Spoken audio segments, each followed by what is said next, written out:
장무기는 공상이라는 법명을 듣고 소림사에서 구사일생으로 탈출한 스님일 거라고 생각했다. 공자 학렬이라면 공문방장과 공지, 공성 세신승과 동문 사형제가 되는 노선배였다. 무당 제자들은 공상대사의 소개말을 듣자 황급히 인사를 올리고 도관으로 안내했다. 공상은 허리에 차고 있던 궤도를 끌러 무당 제자에게 넘겨주었다. 손님된 입장에서 무례하게 병기를 휴대한 채 들어가지 않겠다는 겸손의 의사표시였다. 무당 제자는 그를 자소궁 삼청전으로 안내했다. 장무기는 남몰래 뒤따라 들어가 창문 바깥에 쪼그려 앉은 채 공상대사의 말을 들어보기 위해 귀를 기울였다. 공상은 무당 제자들에게 장산봉을 만나게 해달라고 했다.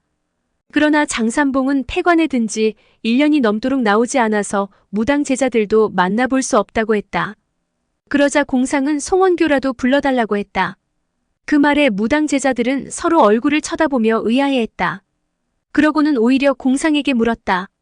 대사백님은 여러 사숙님들을 데리고 6대 문파와 연합해 명교 원정을 떠나셨지 않습니까? 소림파도 명교 원정에 참전하셨을 텐데 어찌 대사백님을 찾으십니까? 창밖에서 엿듣던 장무기는 속으로 깜짝 놀랐다.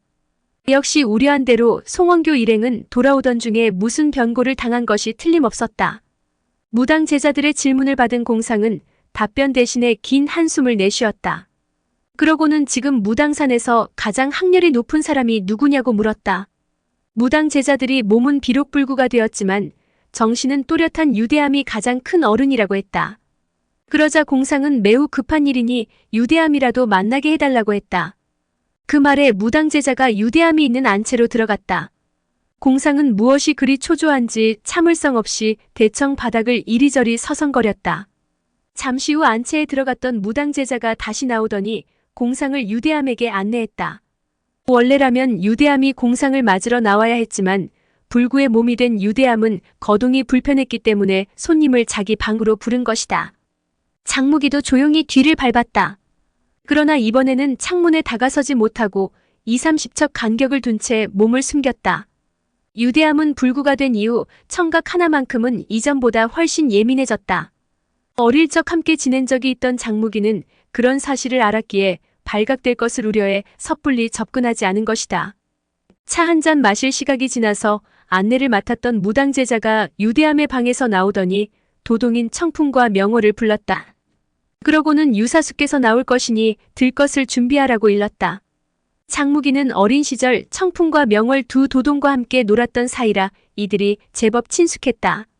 어린 동자 시절부터 유대함의 시중을 들어온 꼬마들이 어느새 훤칠한 청년이 되어 있었다. 장무기는 슬그머니 일어나 두 도동의 뒤를 살금살금 밟았다. 그들은 유대함이 거동할 때 쓰는 들것을 가지러 곳간으로 갔다. 들것은 환자가 절반쯤 몸을 일으켜 앉을 수 있게 의자 모양으로 만든 것이었다. 두 도동이 곳간으로 들어가자 장무기도 뒤따라 곳간으로 들어가며 청풍과 명월을 불렀다. 청풍과 명월은 잠시 어리둥절해했지만 장무기가 자신을 밝히자 이내 그를 알아보고 반가워했다. 장무기는 청풍에게 부탁해 자기가 변장하고 들것을 가져가겠다고 했다. 그렇게 장무기는 청풍과 옷을 바꿔 입고 청풍처럼 모습을 꾸몄다. 명월은 사람들에게 청풍이 발목을 삐어 새로 들어온 도동이 왔다고 소개하고 장무기와 함께 유대함에 들것을 가지고 안채로 들어갔다. 들것에 앉은 유대함은 장산봉이 폐관 중인 뒷산 후원으로 가자고 했다. 공상이 들것 옆에 따라붙은 채 유대함과 함께 뒷산으로 올라갔다. 장산봉이 폐관 중인 자그만 후원은 뒷산 대나무 숲속 깊숙한 곳에 있었다. 명월과 장무기는 메고 온 유대함에 들 것을 정사 앞들에 내려놓았다. 유대함이 막 입을 열어 스승을 부르려고 하는데 정사 안에서 장산봉의 목소리가 먼저 들려왔다. 소림파 어느 고승께서 이 누추한 곳에 왕림하셨소이까? 뒤이어 대나무 문이 열리더니 장산봉이 모습을 드러내고 천천히 걸어 나왔다. 장무기는 10여 년 만에 다시 태사부의 모습을 보자 가슴 벅찬 기쁨과 헤어질 때보다 더 늙은 모습에 슬픈 마음이 한꺼번에 솟구쳐 올랐다. 공상이 장산봉 앞에 허리 굽혀 합장하며 인사를 올렸다. 장산봉은 공상을 정사 안으로 안내했다. 명월과 장무기 역시 유대함에 들 것을 떠매고 뒤따라 들어섰다. 자리에 앉자마자 공상이 울음 섞인 목소리로 말했다. 장진인 어른, 저희 소림파는 참혹하게도 천년 이래 처음 겪는 참사를 당했습니다. 마교놈들이 습격해 본파는 방장이신 공문 사형과 수많은 제자들이 전사했습니다. 그리고 몇몇은 사로잡혀가고 말았습니다. 겨우 소승 하나만 악전고투 끝에 결사적으로 빠져나와 이곳까지 살아올 수 있었습니다. 지금 마교놈들이 대병력을 이끌고 이곳 무당산을 노리고 쳐들어오는 중입니다. 공상은 여기까지 말하더니 더는 참지 못하고 목 놓아 통곡하기 시작했다. 유대함 뒤에서 공상의 말을 듣고 있던 장무기도 이 말에 큰 충격을 받았다. 소림사에서 싸움의 흔적을 발견하고 사람 하나 없는 것을 봐서 큰 재난에 휩쓸린 것은 알았지만 설마하니 소림사 제자들이 전멸에 가까운 타격을 받았을 거라고는 꿈에도 생각지 못했다. 평생 온갖 세상 풍파를 다 겪어온 장산봉 역시 충격이 크기는 마찬가지였다. 장산봉은 고수가 수없이 많은 소림사가 어떻게 그런 참혹한 꼴을 당할 수 있냐며 공상에게 물었다. 그러자 공상이 그날의 일을 상세히 들려줬다. 며칠 전 서역으로 떠났던 마교 원정대가 대승을 거두고 돌아왔다고 한다. 그 소식에 방장인 공문이 기뻐 모든 제자들을 거느리고 산문 밖에까지 마중을 나갔다고 했다.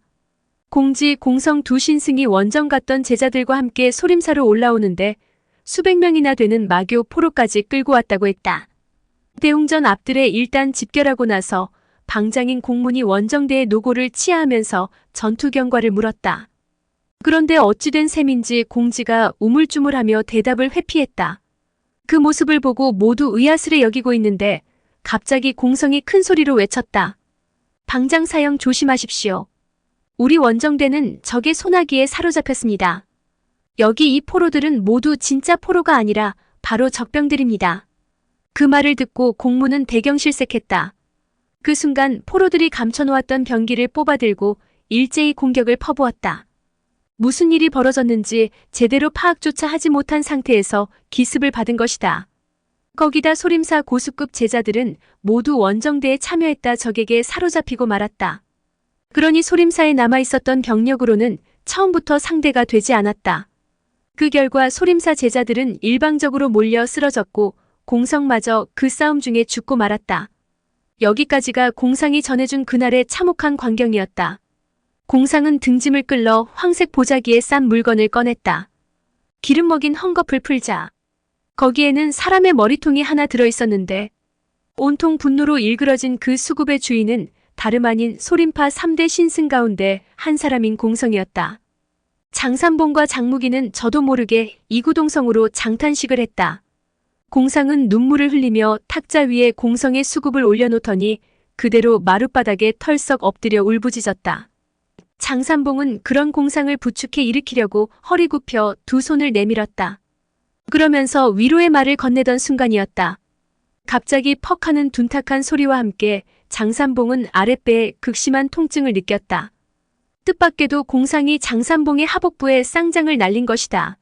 아무리 장산봉이 무학의 일대 종사라 하더라도 이토록 돌발적인 기습은 꿈에도 예상하지 못했을 것이다. 공상이 장산봉에게 날린 것은 소림파의 외문신공인 금강반야장이었다. 장산봉의 눈길이 고개를 치켜든 공상의 얼굴에 쏠렸다. 공상의 입가에는 어느새 표독스럽고도 교활한 미소가 맺혀 있었다. 그걸 본 장산봉의 왼 손바닥이 들렸는가 싶더니 그대로 공상의 정수리로 내려꽂혔다. 그러자 퍽하고 가벼운 충격음이 울리며 공상의 두개골이 수박통 깨어지듯 단번에 박살나고 말았다. 유대함이 다급하게 스승을 부르는데 장산봉은 대꾸 없이 그 자리에 가부좌를 틀고 앉아 두 눈을 감고 운기조식에 들어갔다.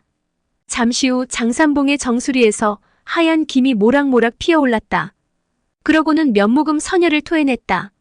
워낙 갑작스레 일어난 일이라 장무기는 미처 태사부를 도와줄 엄두도 내지 못했다. 장산봉의 상처는 결코 가볍지 않은 중상이었다. 장무기는 어떻게 해야 할지 망설였다. 지금 이 자리에서 신분을 드러내고 태사부의 상처를 치료해주는 것이 좋을지 아니면 계속 정체를 숨기고 있다가 강적들이 습격해올 때 적절한 대응을 해야 할지 고민이었다. 그때 바깥에서 누군가 다급하게 달려와 마교의 무리들이 대거 몰려와 자소궁 밖에 있다고 알려왔다. 그들이 장산봉을 만나겠다고 행패를 부린다는 보고였다.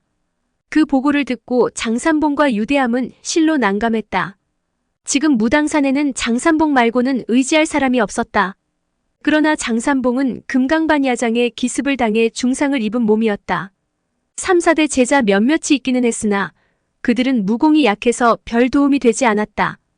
유대함은 일단 보고를 전해온 제자에게 마교 무리를 삼청전으로 안내하고 기다리게 하라고 명했다. 뭔가를 고민하던 장산봉이 유대함에게 말했다. 나는 지난 18달 폐관 끝에 드디어 무학의 요체를 처음부터 끝까지 일관되게 통달했다. 그 결과 나는 태극권과 태극검을 완성했다. 이제 내가 그 2가지 무공을 너에게 전수해주마. 순간 유대함은 멍한 표정을 짓다가 뭔가를 눈치챘는지 스승을 목 놓아 불렀다. 제자의 놀란 모습을 보고 장산봉이 옅은 미소를 지으며 말했다. 대함아, 너는 목숨을 잃어서는 안 된다. 너는 이제부터 내 평생의 무학을 이어받아야 할 막중한 책임을 진 몸이다. 어떤 수모를 당하더라도 반드시 살아남아 무당의 절학을 후대에 남기거라. 유대함은 비통함에 목맨 소리로 스승을 불렀다. 그러나 장산봉은 천천히 몸을 일으키더니 유대함에게 태극권 1초 1식을 하나씩 펼쳐 보이기 시작했다. 들것 뒤에선 장무기도 온 정신을 집중하고 2눈을 부릅뜬 채 태사부가 펼쳐내는 모든 동작을 하나도 놓치지 않고 지켜보고 있었다. 장무기는 애당초 높은 무공의 소유자였기 때문에 장산봉이 펼쳐 보이는 태극권법 초식의 원리를 단번에 깨달았다. 유대함은 평소 스승에게 무공을 전수받을 때처럼 이해하지 못할 대목을 일일이 물어보며 깨칠 여유가 없었다. 그저 억지로 머릿속에 기억해두는 길뿐이었다. 유대함은 오늘 스승께서 무슨 병고를 당하고 나면 이 구결초식은 자기밖에 전할 사람이 없다는 것을 잘 알고 있었다. 그래서 일단 무조건 외워뒀다가 나중에 뛰어난 후대 인물에게 전해야겠다고 생각했다. 시범을 다 보인 장산봉이 유대함에게 몇 알이나 깨달았느냐고 물었다. 그러자 유대함이 3, 4알밖에 깨치지 못했으나 구결과 초식만큼은 모두 암기했다고 답했다. 장산봉은 그런 유대함에게 태극권 구결을 풀어서 해설해줬다. 그런데 그때 멀리 삼청전에서 소란스럽게 욕하는 소리가 들려오기 시작했다. 이곳에서 삼청전까지는 일이 남짓 떨어져 있었다. 그런데도 지척에서 욕설을 퍼붓는 것처럼 또렷하게 들려왔다. 기다리다 못한 적들이 공력을 과시하며 무력 시위를 하는 것이 분명했다. 유대함의 눈에서 분노의 불길이 타올랐다. 그걸 본 장산봉이 말했다. 대함아, 방금 내가 신신당부한 말을 벌써 잊었느냐? 한때의 수모를 참지 못하고서야 어떻게 중책을 떠맡을 수 있겠느냐? 너는 전신이 모두 폐인이 된 몸이니 적들도 너에게 경계심을 품지 않을 것이다. 그러니 1000만 번 당부하거니와 절대 성급한 행동은 삼가야 한다. 만일 무당의 절학을 후세에 전하지 못한다면 너는 곧 우리 무당파의 죄인이 되는 것이다. 장산봉은 품속에서 철나한 한 쌍을 꺼내 유대함에게 건네주며 말을 이어갔다. 여기 죽은 공상의 말대로라면 소림파 역시 일대 환란을 당한 모양이다. 이 철 나한 상은 100년 전 곽양 여협께서 내게 선물한 것이다. 훗날 기회가 되거든 소림 측 사람에게 전해주도록 해라. 그리고 이 속에 소림파 무학이 감춰져 있다는 얘기도 아울러서 전해야 한다. 그러고는 장산봉은 더는 할 말이 없다는 듯 소매를 떨치고 정사 문 밖으로 선뜻 나섰다. 그걸 보고 유대함이 명월과 장무기에게 스승을 따라가자고 명했다. 삼청전 안팎에는 3, 400명이나 되는 패거리가 우글거리고 있었다. 유대함이 목청을 돋우어 장산봉을 소개하자 사람들의 눈길이 단번에 장산봉에게 집중되었다. 이제껏 소문으로만 전해 듣던 무림의 태도요. 불가사의한 절세무공의 소유자 장산봉을 드디어 눈으로 보게 된 것이다. 장무기는 유대함의 들것 곁에 서서 침입자들을 유심히 둘러보았다. 절반이 넘는 수가 예상대로 명교 신도의 옷차림새를 하고 있었다. 바로 그때 삼청전 정문 밖에서 누군가 큰 소리로 외쳐 알렸다. 명교 교주님께서 당도하셨습니다. 그러자 삼청전 안에 우글거리던 수백 명의 인파가 삽시간에 썰물 빠지듯 삼청전 밖으로 몰려나갔다. 조금 있으니 삼청전 밖에 황색 비단으로 꾸민 교자 한 채가 와서 멈췄다. 장무기는 크고 으리으리하게 꾸민 교자를 보고 깜짝 놀랐다. 왜냐면 그 교자를 어깨 위에 떠맨 8명의 장정이 다름 아닌 농류산장의 신전파룽이었기 때문이다. 교자 앞뒤에는 또 다른 장정 8명이 호위하고 서 있었다. 장무기는 순간 퍼뜩 짚히는 게 있었다. 그는 슬그머니 허리를 구부려 두 손으로 바닥에 깔린 흙먼지를 묻혀 얼굴에 대고 쓱쓱 문질렀다. 이윽고 교자 앞을 가렸던 휘장이 들쳐지더니 화사한 모습의 공자 한 사람이 내려섰다. 일신에 걸친 것은 눈처럼 하얀 백색 장포요. 도포 자락에는 핏빛처럼 붉은 불꽃 한 떨기가 수놓여 있었다. 유유자적 부채를 활짝 펼쳐 부채질하며 삼청전 안으로 들어서는 공자는 바로 남장을 한 조민이었다. 이제야 모든 것이 설명되었다. 이 모든 사태가 교활하기 짝이 없는 조민이 꾸민 농간이었다. 그녀가 대전 한복판으로 걸어오자 그 뒤에 10여 명이 따라서 들어왔다. 조민은 장산봉 앞에 허리 숙여 인사했다. 명교를 다스리는 후배 장무기, 오늘에야 무림계의 태산북두 어르신을 뵙게 되어 영광입니다. 장무기는 조민이 명교 교주의 신분을 사칭하는 것도 모자라 자기 이름까지 팔아 태사부를 속이는 것에 화가 치밀었다. 한편 장산봉은 장무기란 이름을 듣고 어안이 벙벙해졌다. 장산봉은 당혹스러운 기색을 감추지 못한 채 합장을 하며 답례했다. 무당파 측에서 마련해 놓은 의자에 조민 하나만 장산봉을 마주하고 앉았을 뿐. 뒤따라 들어온 장정 10여 명은 조민 뒤편으로 멀찌감치 물러선 채 공손히 두 손 모으고 시립해 있었다. 장산봉은 조민에게 원정대의 안위를 물었다. 그러자 조민은 송원교, 유연주, 장송계, 막성국이 명교 수중에 잡혀있다고 했다. 조금 다치기는 했지만 생명에는 별 지장 없으니 안심하라고 했다. 그러자 장산봉이 웃으며 말했다. 부상을 좀 입었다니요? 그럴 리가 있겠소. 아무래도 중독을 좀 당한 모양이군요. 장산봉은 자기 제자들 실력을 잘 알았다. 당대의 인류 고수인 제자들이 설사 명교 측에 중과부적으로 밀렸다 하더라도 몇 사람쯤은 탈출해 이 소식을 전해왔으리라 믿어 의심치 않았다. 그런데 그들 전원이 모두 당했다면 정정당당하게 무공을 겨뤄 싸운 것은 아니라고 추측했다. 그렇다면 아마도 독을 썼을 것이다. 그리고 조민 역시 그 점을 부인하지 않았다. 그러다 문득 상대방이 거론한 이름 중에 을리정이 없는 것을 깨닫고 을리정에 관해 재차 물었다. 그러자 조민은 일부러 한숨을 내쉬면서 천연덕스레 해명했다. 참 안 되었습니다만 은육협은 소림파의 매복에 걸려 유삼협과 똑같은 참변을 당하셨습니다.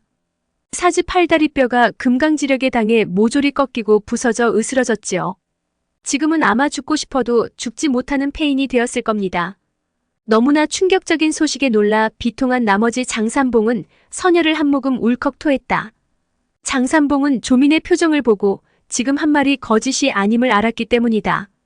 조민 뒤에 시립해 있던 자들이 희색이 가득한 표정으로 서로 눈짓을 주고받으며 고개를 끄덕였다. 장산봉이 피를 토했다면 공상의 암습이 성공했다는 증거였다. 무당 제1의 고수가 중상을 입었으니 이제 무엇이 두려우랴? 조민은 부하들이 기뻐하는 기색을 흘깃 뒤돌아보고 나서 장산봉에게 말했다. 후배가 장진인께 한 말씀 권유하고 싶은 것이 있습니다. 말씀해 보시오. 이 중원 천하 어디를 막론하고 왕토가 아닌 곳이 없습니다. 또 그 땅에 사는 사람치고 황제의 신하가 아닌 자도 없습니다. 그러니 장진인께서도 조정에 귀순하신다면 폐하의 은총을 입어 왕후장상의 반열에 오르시게 될 겁니다.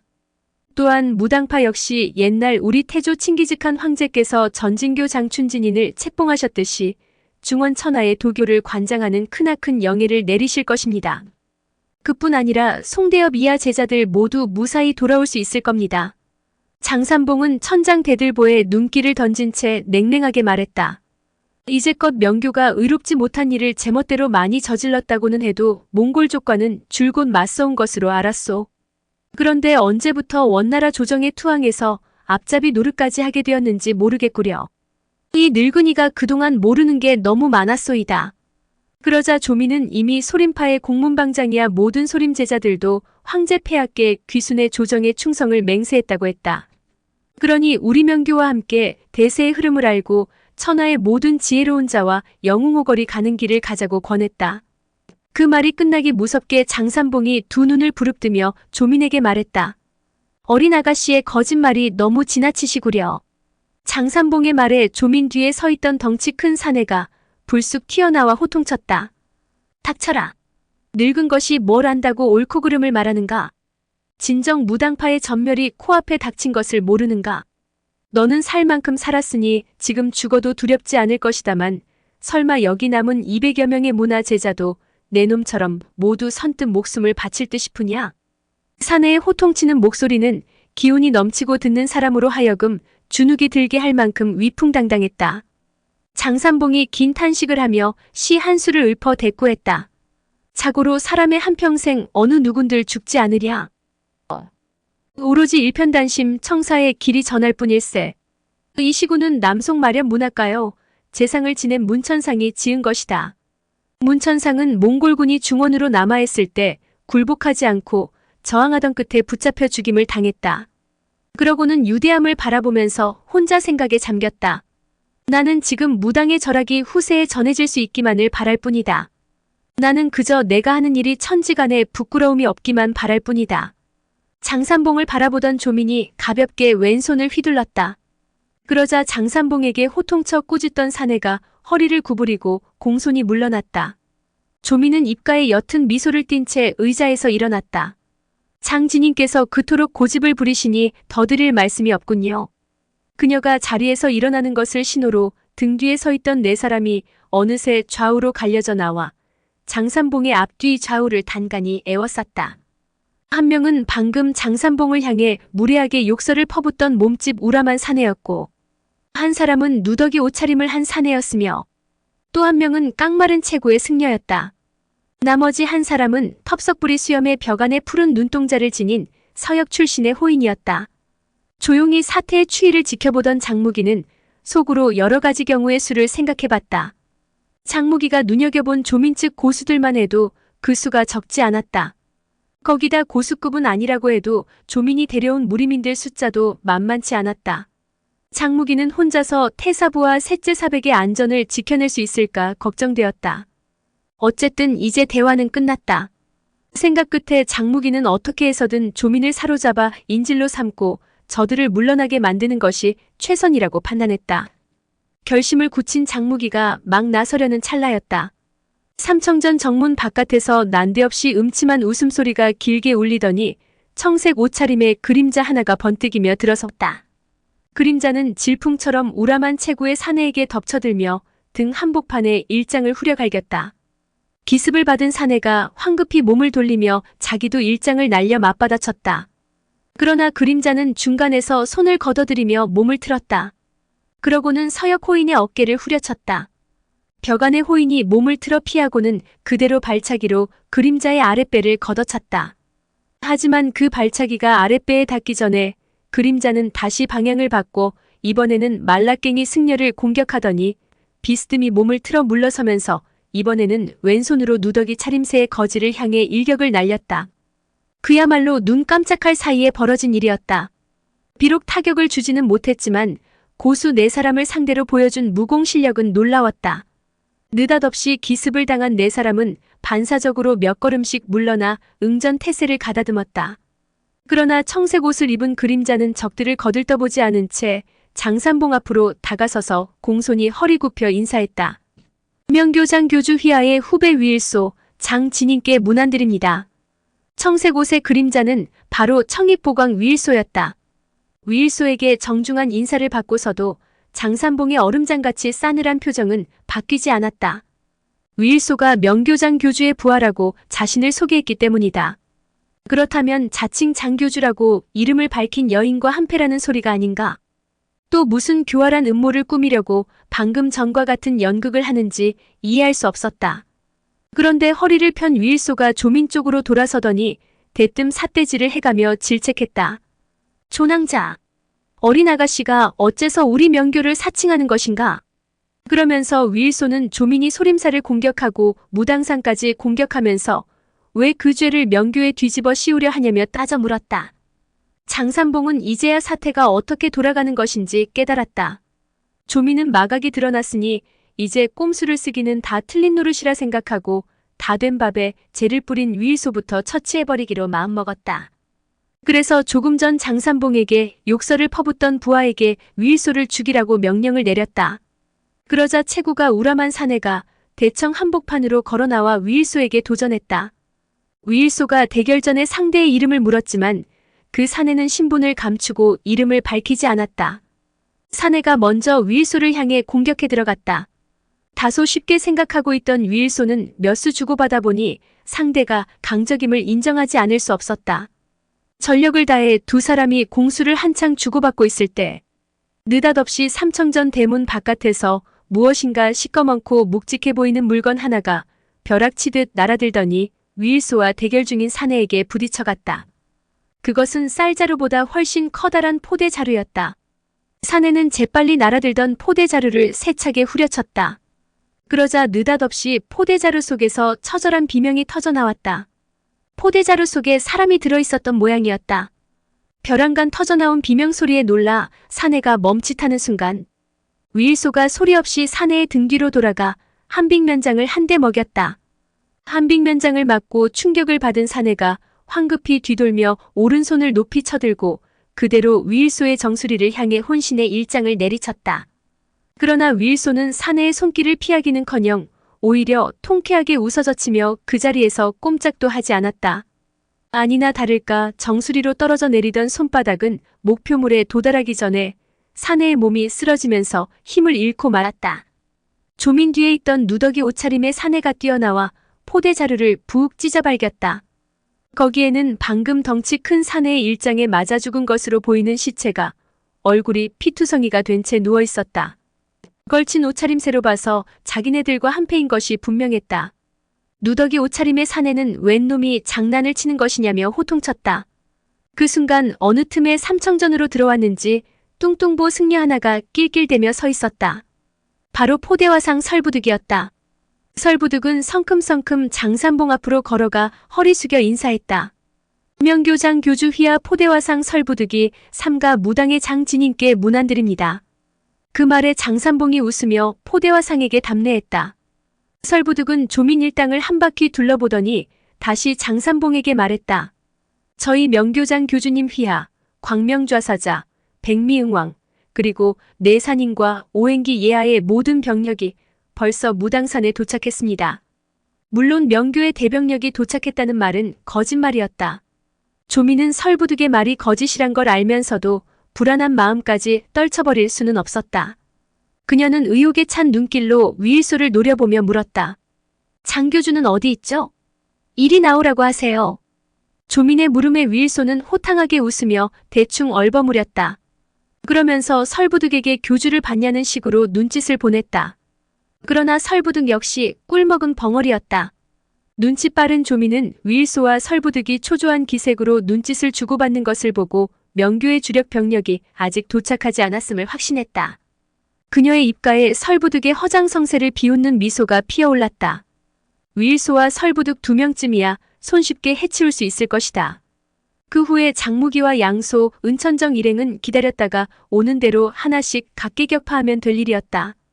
현재 상황에선 자신이 유리하다고 판단한 조민은 시간을 끌어 명교 병력이 도착하기 전에 끝을 보려고 공격 명령을 내리려고 했다. 그러나 다음 순간 조민의 예상을 송두리째 뒤엎는 사태가 벌어졌다. 바로 삼청전 지붕 한 귀퉁이에서 누군가 내공을 실어 큰 소리로 호탕하게 웃고 있는 것이 아닌가. 호탕한 웃음소리가 메아리치자 삼청전 대들보에 몇십 년간 쌓였던 흙먼지가 우수수 떨어져 내렸다. 이토록 우렁찬 공력이 담긴 웃음을 터뜨린 장본인은 백미응왕 은천정이었다. 반가운 마음에 설부득이 막 입을 열어 인사를 나누려고 하는데 이번에는 반대편 지붕에서 또 다른 호탕한 웃음소리가 들려왔다. 바로 광명좌사 양소였다. 두 사람은 동시에 지붕 꼭대기에서 뛰어내렸다. 그러고는 장상봉에게 걸어가 인사했다. 장산봉 역시 은천정과 양소의 명성은 오래전부터 들어왔던 터라 자리에서 일어나 그들에게 답례했다. 사실 설부득과 양소 그리고 은천정은 주력 부대보다 앞서 경공으로 최대한 빨리 무당산으로 달려왔다. 그런 사실을 알리 없는 조민은 명교 고수들이 속속 나타나자 분통이 터졌다. 저들 네 사람이 도착했다면 무공 수준으로 봤을 때 장무기가 도착하지 않았다는 것은 말이 안 되는 것이었다. 그렇다면 장무기는 지금 뭔가 계략을 꾸미고 있다는 말이 아닌가? 용이 주도하게 오늘 일을 안배해 놓았는데 이제는 성공을 기대하기가 어려워졌다. 하지만 가까스로 장산봉에게 중상을 입혀놓은 마당에 이 천재일호의 기회를 놓칠 수는 없었다. 지금 무당파를 해치우지 못하면 훗날 장산봉이 완쾌되었을 때는 더욱 가망이 없을 터였다. 조민은 어떻게 하면 지금 상황을 유리하게 끌고 갈까 고민하다 뭔가 좋은 생각이 떠올랐는지 싸늘한 미소를 지으며 장산봉에게 말을 건넸다. 강호에 퍼진 소문으로는 무당파가 명문정파라던데 언제부터 마교와 결탁했나요? 일이 급하게 되니까 마교의 바짓가랑이라도 잡고 늘어질 작정인가요? 가만 보아하니 무당파는 순전히 마교의 위세만 믿을 뿐이고 본문 무공은 단 한 푼도 값어치가 없는 모양이네요. 이 말을 듣고 먼저 화를 낸 것은 무당파 쪽이 아니라 명교 측이었다. 명교 측에서 조민에게 욕설을 퍼붓자 조민 휘하의 고수들도 명교 측에 욕설을 퍼부었다. 결국 두 진영에서 험한 욕설이 오고 가자 조민 측 고수들이 공격 명령을 내려달라고 간청했다. 그러나 조민은 그런 말은 깡그리 무시해버리고 장산봉 쪽으로 돌아서서 계속 말을 이어갔다. 오늘 우리는 무당파에게 무공을 한 수 배워보려고 왔습니다. 그러니 무당파 측에서 어느 분이 나오십시오. 명교 측과 우리 사이의 갈등은 훗날 천천히 비청산을 해도 늦지 않을 겁니다. 장진님께서 정령 솜씨를 드러낼 의향이 없으시다면 이렇게 말씀하시면 됩니다. 무당파는 세상을 속이고 명성을 도둑질한 무리라고 말입니다. 그럼 우리는 이대로 물러날 뿐 아니라 무당파 제자들도 몽땅 석방해서 돌려보내지요. 이 무렵 삼청전에는 철관도인 장중과 은야왕이 거의 같은 시각에 당도했다. 또 얼마 안 있어 주정과 팽영호까지 도착했다. 명교 측에 또다시 4명의 고수가 늘어나자 조민은 피차 형세를 가늠해보았다. 이쯤 되면 쌍방간의 결전이 벌어지면 어느 쪽도 쉽게 이기기는 힘들어 보였다. 조민은 생각을 바꿔야 할 때가 왔다고 생각했다. 장산봉이 원나라 조정의 우환거리가 된 까닭은 오직 하나뿐이었다. 바로 무리민들에게 태산북두로 추앙받고 있기 때문이었다. 그렇기에 장산봉이 원나라 조정을 적대시하는 한 중원 무리민들 가운데 어느 누구도 쉽게 귀순할 마음을 품지 못하는 것이다. 하지만 나이가 100살이 넘은 늙은이가 앞으로 살아야 몇 년이나 더 살겠는가? 조민은 오늘 구태여 장산봉을 죽이지 않더라도 모욕을 안겨주어 그 명성을 땅에 떨어뜨리기만 해도 오늘 거사는 목적을 달성하는 거라고 판단했다. 결단을 내린 조민이 얼음같이 차가운 목소리로 선언했다. 우리가 오늘 무당산을 방문한 목적은 오로지 하나뿐입니다. 바로 장진인에게 한 수 가르침을 청하여 이분의 무공 실력이 과연 강호 무림계의 나도는 소문처럼 신인의 경지에 들만한 것인지 아니면 소문이 거짓인지 그 점을 알고 싶어서였습니다. 장진인, 여기 내 보잘것없는 하인 녀석 셋을 데리고 왔습니다. 한 놈은 개돼지나 잡던 칼솜씨를 좀 배웠고 또 한 놈은 제 딴에 한답시고 내력을 좀 익혔습니다. 그리고 나머지 한 놈은 손발을 좀 휘두를 줄 안답니다. 만일 장진인께서 이 쓸모없는 것들을 이길 수 있다면 우리는 무당파의 무공이 명성에 비해 헛된 것이 아니란 걸 인정하고 곱게 물러나겠습니다. 자, 장진인, 어쩌시겠어요? 말을 마치자 그녀는 하인 부르듯이 손뼉을 2-3번 딱딱 쳤다. 아대, 아이, 아삼, 앞으로 나서거라. 조민이 뒤로 물러서자 세 사람이 슬금슬금 앞으로 나서서 그 자리를 채웠다. 아대라는 사내는 장작개비처럼 깡마른 늙은이였다. 얼굴에 온통 주름살 투성이인데다 궁상맞게 수심에 찬 기색이 가득했다. 그러나 놀랍게도 아대의 손에 천하제일 신검 의천검이 들려있는 것을 보고 사람들이 모두 깜짝 놀랐다. 아이라는 사내는 아대처럼 수척한 몸매였다. 키가 조금 작고 대머리에 좌우 관자놀이가 반치 남짓 움푹 들어가 있었다. 그리고 아삼이라는 사내는 호랑이처럼 위엄있는 건장한 체구를 하고 있었다. 양팔뚝이며 목덜미까지 전신이 터져나갈 듯 다부진 근육이 인상적인 사람이었다. 그리고 왼쪽 뺨에 검정 사마귀가 한 개 있었는데 그 사마귀에는 기다란 털이 한 줌 뻗어나와 있었다. 장산봉을 비롯한 명교 고수들은 이들 세 사람을 보자 한눈에 그들이 범상치 않다는 것을 알아봤다. 아삼이라는 사내가 한 걸음 선뜻 나서더니 장산봉 앞에 2주먹 불끈 쥐어 맞잡고 예를 올리며 도전했다. 아삼은 마치 시위라도 하듯 대청 돌바닥을 쿵 소리가 나도록 힘차게 굴렀다. 그러자 삼청전 바닥에 깔린 청선판이 아삼이 서 있는 돌판뿐 아니라 그 주변 돌판까지 산산조각으로 부서졌다. 장산봉은 말없이 오만한 태도로 자기 앞에 버티고 서 있는 아삼을 응시했다. 싸울 것이냐 아니면 피할 것이냐. 아직도 마음의 결단을 내리지 못했다. 지켜보던 조민이 말했다. 아삼은 최근에 서북지방 노상에서 소림파 신승 공성대사와 결어 용조수를 단번에 격파하고 그의 목을 잘라냈습니다. 그러니 장진인과 한판 어울리기에 부족함은 없을 듯합니다. 조민의 말에 대청 안에서 일제히 탄식이 터져나왔다. 조민에 이어 아삼이 장산봉에게 말했다. 장진인, 아까 우리 주인님 말씀대로 싸우고 싶지 않거든 한 말씀만 하시면 됩니다. 저 역시 억지로 폭력을 쓰고 싶지는 않습니다. 무당파가 항복하겠다는 말씀 한마디만 하십시오. 그럼 저도 굳이 장진인의 목숨을 달라고는 하지 않겠습니다. 장산봉은 그저 미소를 띤 채 아삼이 짓거리는 소리를 듣고만 있었다. 그리고 결심했다. 비록 중상을 입은 몸이지만 이제 상대를 피해가기에는 시기가 늦었다. 장산봉은 천천히 대청 한가운데로 걸어 나왔다. 걸어 나오는 장산봉을 보고 아삼이 서서히 내력을 끌어올리니 전신에서 뼈마디가 맞부딪는 소리가 콩 볶듯 그치지 않고 울렸다. 그 모습을 본 무당파와 명교 고수들은 서로 얼굴을 마주 바라보면서 놀란 표정을 지었다. 지금 아삼이 끌어올리는 내력의 기운은 불문정종의 최고 상승 무공이었기 때문이다. 바로 소림파의 비전절기로 자부하는 금강복마신통의 내공이었다. 장산봉 역시 그 준비 자세를 보고 흠칫 놀랐다. 장산봉은 불안한 마음을 억누른 채 대응 자세로 양 손바닥을 천천히 치켜들었다. 바로 이때였다. 유대함이 누운 들것 뒤에서 느닷없이 봉둔한 발로 헝클어진 머리채를 한 도동 하나가 불쑥 뛰어나오더니 장산봉 앞에 코가 땅에 닿도록 읍내를 올렸다.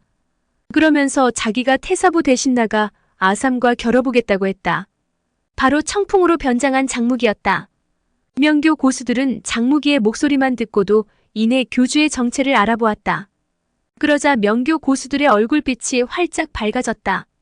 장산봉은 도동의 얼굴을 알아보지 못했으나 옷차림새로 보아 청풍인 줄로만 알았다. 장산봉은 미소 지으며 나를 걱정해주는 너의 뜻은 고마우나 네가 상대할 수 있는 적수가 아니라고 말렸다. 그러자 장무기는 왼손으로 장산봉의 옷깃을 잡아 끌면서 말했다. 태사부님께서 제게 가르쳐주신 태극권을 아직 한 번도 써보지 않아서 제대로 배웠는지 모르겠습니다. 그러니 이제 제가 저분과 싸워 태극권을 한번 시험해 볼 수 있게 허락해 주십시오. 그러면서 장무기는 웅후하고도 깊은 구양신공을 손바닥을 통해 태사부의 체내로 주입시켰다. 장산봉은 자기 체내로 들어오는 진기를 느끼고 소스라치게 놀랐다. 수십 년간 공력을 쌓아온 자신의 순수한 내력에는 훨씬 미치지 못했으나 이 어린 나이에 이만한 내력을 가지고 있다는 것이 놀라웠다. 장산봉은 도동의 얼굴을 뚫어져라 굽어보았다. 그러고는 곧이어 이 어린 도동이 내공의 절정인 등봉조국의 경지에 이르러 있다는 사실을 알아차렸다. 이윽고 장산봉의 얼굴에 옅은 미소가 서렸다. 나이 들어 노쇠하고 아둔해진 내가 무슨 대단한 무공을 너한테 가르쳤겠느냐? 하지만 네가 저 시주분의 절정 외가무공을 받아보겠다면 그것도 좋은 공부가 되겠구나. 부디 조심하거라. 장산봉은 아직도 장무기의 정체를 알지 못했다.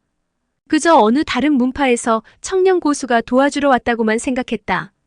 장산봉이 풋내기 도둑 녀석을 대신 출전시키려는 것을 보자 아삼은 화가 머리끝까지 뻗쳐올랐다. 완전히 자신을 무시하고 얕잡아 본다고 생각했기 때문이다. 아삼은 성큼 한 발짝 내디디면서 장무기의 앞가슴을 노리고 냅다 주먹을 날려보냈다. 얼른 이 풋내기 녀석을 죽이고 장산봉과 싸우겠다는 생각으로 일격에 혼신의 힘을 실었다. 장무기는 아삼의 주먹이 들이닥치자 태극권의 초식을 사용해서 아삼의 주먹을 끌어당겨 흘려버렸다. 그러면서 아삼의 주먹이 내지른 힘의 방향을 따라 그대로 힘을 더해 밀어버렸다. 그리 되니 아삼은 몸의 균형을 잃어 본의 아니게 앞으로 쏠리더니 두어 걸음 내딛고 나서야 겨우 균형을 잡고 설 수 있었다. 태극권이 만들어진 이래 처음으로 적과 마주하는 순간이었다. 엉겁결에 맥없이 균형을 잃고 하마터면 앞으로 고꾸라질 뻔한 아삼은 분노의 치를 떨었다. 눈앞의 풋내기가 보통 녀석이 아니라고 생각한 아삼은 심호흡을 크게 들이마셨다. 그러고는 두 주먹을 쉴 새 없이 퍼붓기 시작했다. 폭풍이 휘몰아치듯 무섭게 들이치는 연속 공격을 보며 명교 일행은 너나 할 것 없이 깜짝 놀랐다. 그들은 이제야 공성대사 같은 고수가 어떻게 해서 이자의 손에 죽임을 당했는지 이해할 수 있었다. 장무기는 무당파의 명성을 생각해서 자신이 지닌 본래 무공을 전혀 쓰지 않았다. 오로지 태사부 장산봉이 가르쳐준 태극권만을 사용할 뿐이었다. 장무기는 바위도부술만큼 강맹한 아삼의 연속된 주먹을 냇물이 흘러가듯 태극권의 흐름 속에 가두기 시작했다. 한참 정신없이 공격 일변도로 들이치던 아삼도 자신이 나아갈 방위가 어느 틈엔가 막혀가고 있다는 느낌을 받았다. 그리고 아삼이 허점을 보인 찰나의 순간 억수 같은 소나기가 퍼붓듯 장무기의 장법이 쏟아지기 시작했다. 아삼은 내력을 최대로 끌어올려 근육을 팽창시키며 몸을 웅크려 방어했다. 피하고 싶어도 사방팔방에서 쏟아지는 연속된 장력을 피할 길이 없었다. 그렇다고 내력이 담긴 장법을 계속해서 얻어맞고 있을 수도 없었다. 아삼은 어차피 젊은 녀석과 공력으로 맞선다면 자기한테 승산이 있다고 생각했다. 그래서 방어가 풀리는 순간 일격을 허용하더라도 혼신의 주먹으로 맞받아치기로 결심했다. 서로 한 대씩 주고받으면 둘 다 치명적인 타격을 받겠지만 그래도 공력이 높은 자신에게 승산이 있을 거라는 계산에서였다. 결단을 내린 아삼이 장무기의 일장이 날아드는 호흡에 맞춰 혼신의 일격을 날렸다. 그런데 그 순간 장무기가 내뻗던 손을 거두면서 양 손바닥으로 태극을 품듯 둥그렇게 원을 그리며 합치더니 아삼의 주먹을 감싸 옆으로 흘려버렸다. 그러고는 아삼을 그 자리에 세워둔 채 바깥쪽으로 밀려나가는 아삼의 팔을 따라 장무기가 크게 원을 그리며 따라갔다. 그러자 곧이어 아삼은 자기 의지와 상관없이 그 자리에서 팽이처럼 맴돌게 되었다. 장무기는 양손으로 태극을 그리듯 아삼을 중간에 놓고 돌렸다. 눈 깜짝할 사이에 7, 8바퀴나 맴돌던 아삼은 가까스로 다리에 천근추를 사용해 몸을 세웠다. 겨우 멈춰선 아삼의 얼굴은 온통 시뻘겋게 부어올라 분노에 가쁜 숨을 몰아쉬고 있었다. 그 모습을 보고 명교 측에서 큰 소리로 아낌없이 박수갈채를 보냈다. 그러면서 각자 한마디씩 아삼을 놀렸다. 명교 측에게 집중 야유를 받은 아삼은 얼굴이 시뻘겋다 못해 시퍼렇게 질리더니 굶주린 맹수처럼 으르렁대며 장무기를 덮쳐들었다. 그 공세가 실로 매섭고 사나웠다. 한때 승기를 잡았다고 방심하던 장무기는 눈이 뒤집힌 아삼의 맹렬한 공격에 순간 당황해서 제대로 대응하지 못하고 겨우 경공신법을 펼쳐 공세에서 벗어날 수 있었다. 아무래도 태극권이 아직 손에 익숙지 않아 눈 뒤집고 필사적으로 덤벼드는 아삼을 상대하기에 미숙함이 있었다. 결국 장무기는 태극권으로 대응하면서 중간중간 건곤대 나의 신공을 섞어 사용해야겠다고 생각했다.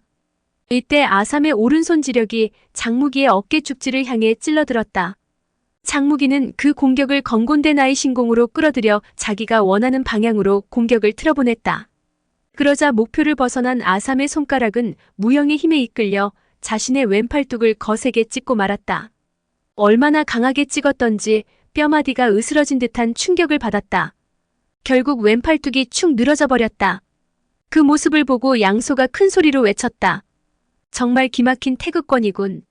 눈치 빠른 양소는 장무기가 방금 사용한 것이 태극권이 아닌 것을 눈치채고 미리 선수를 쳐 외친 것이다. 분노로 이를 바득바득 깔던 아삼은 오른손 5손가락에서 우두득 우두득 하는 소리가 들릴 만큼 내력을 오른손에 집중시켰다. 그러고는 외마디 기합 소리가 터지기 무섭게 허공으로 몸을 날려 장무기를 5손가락으로 덮쳐갔다.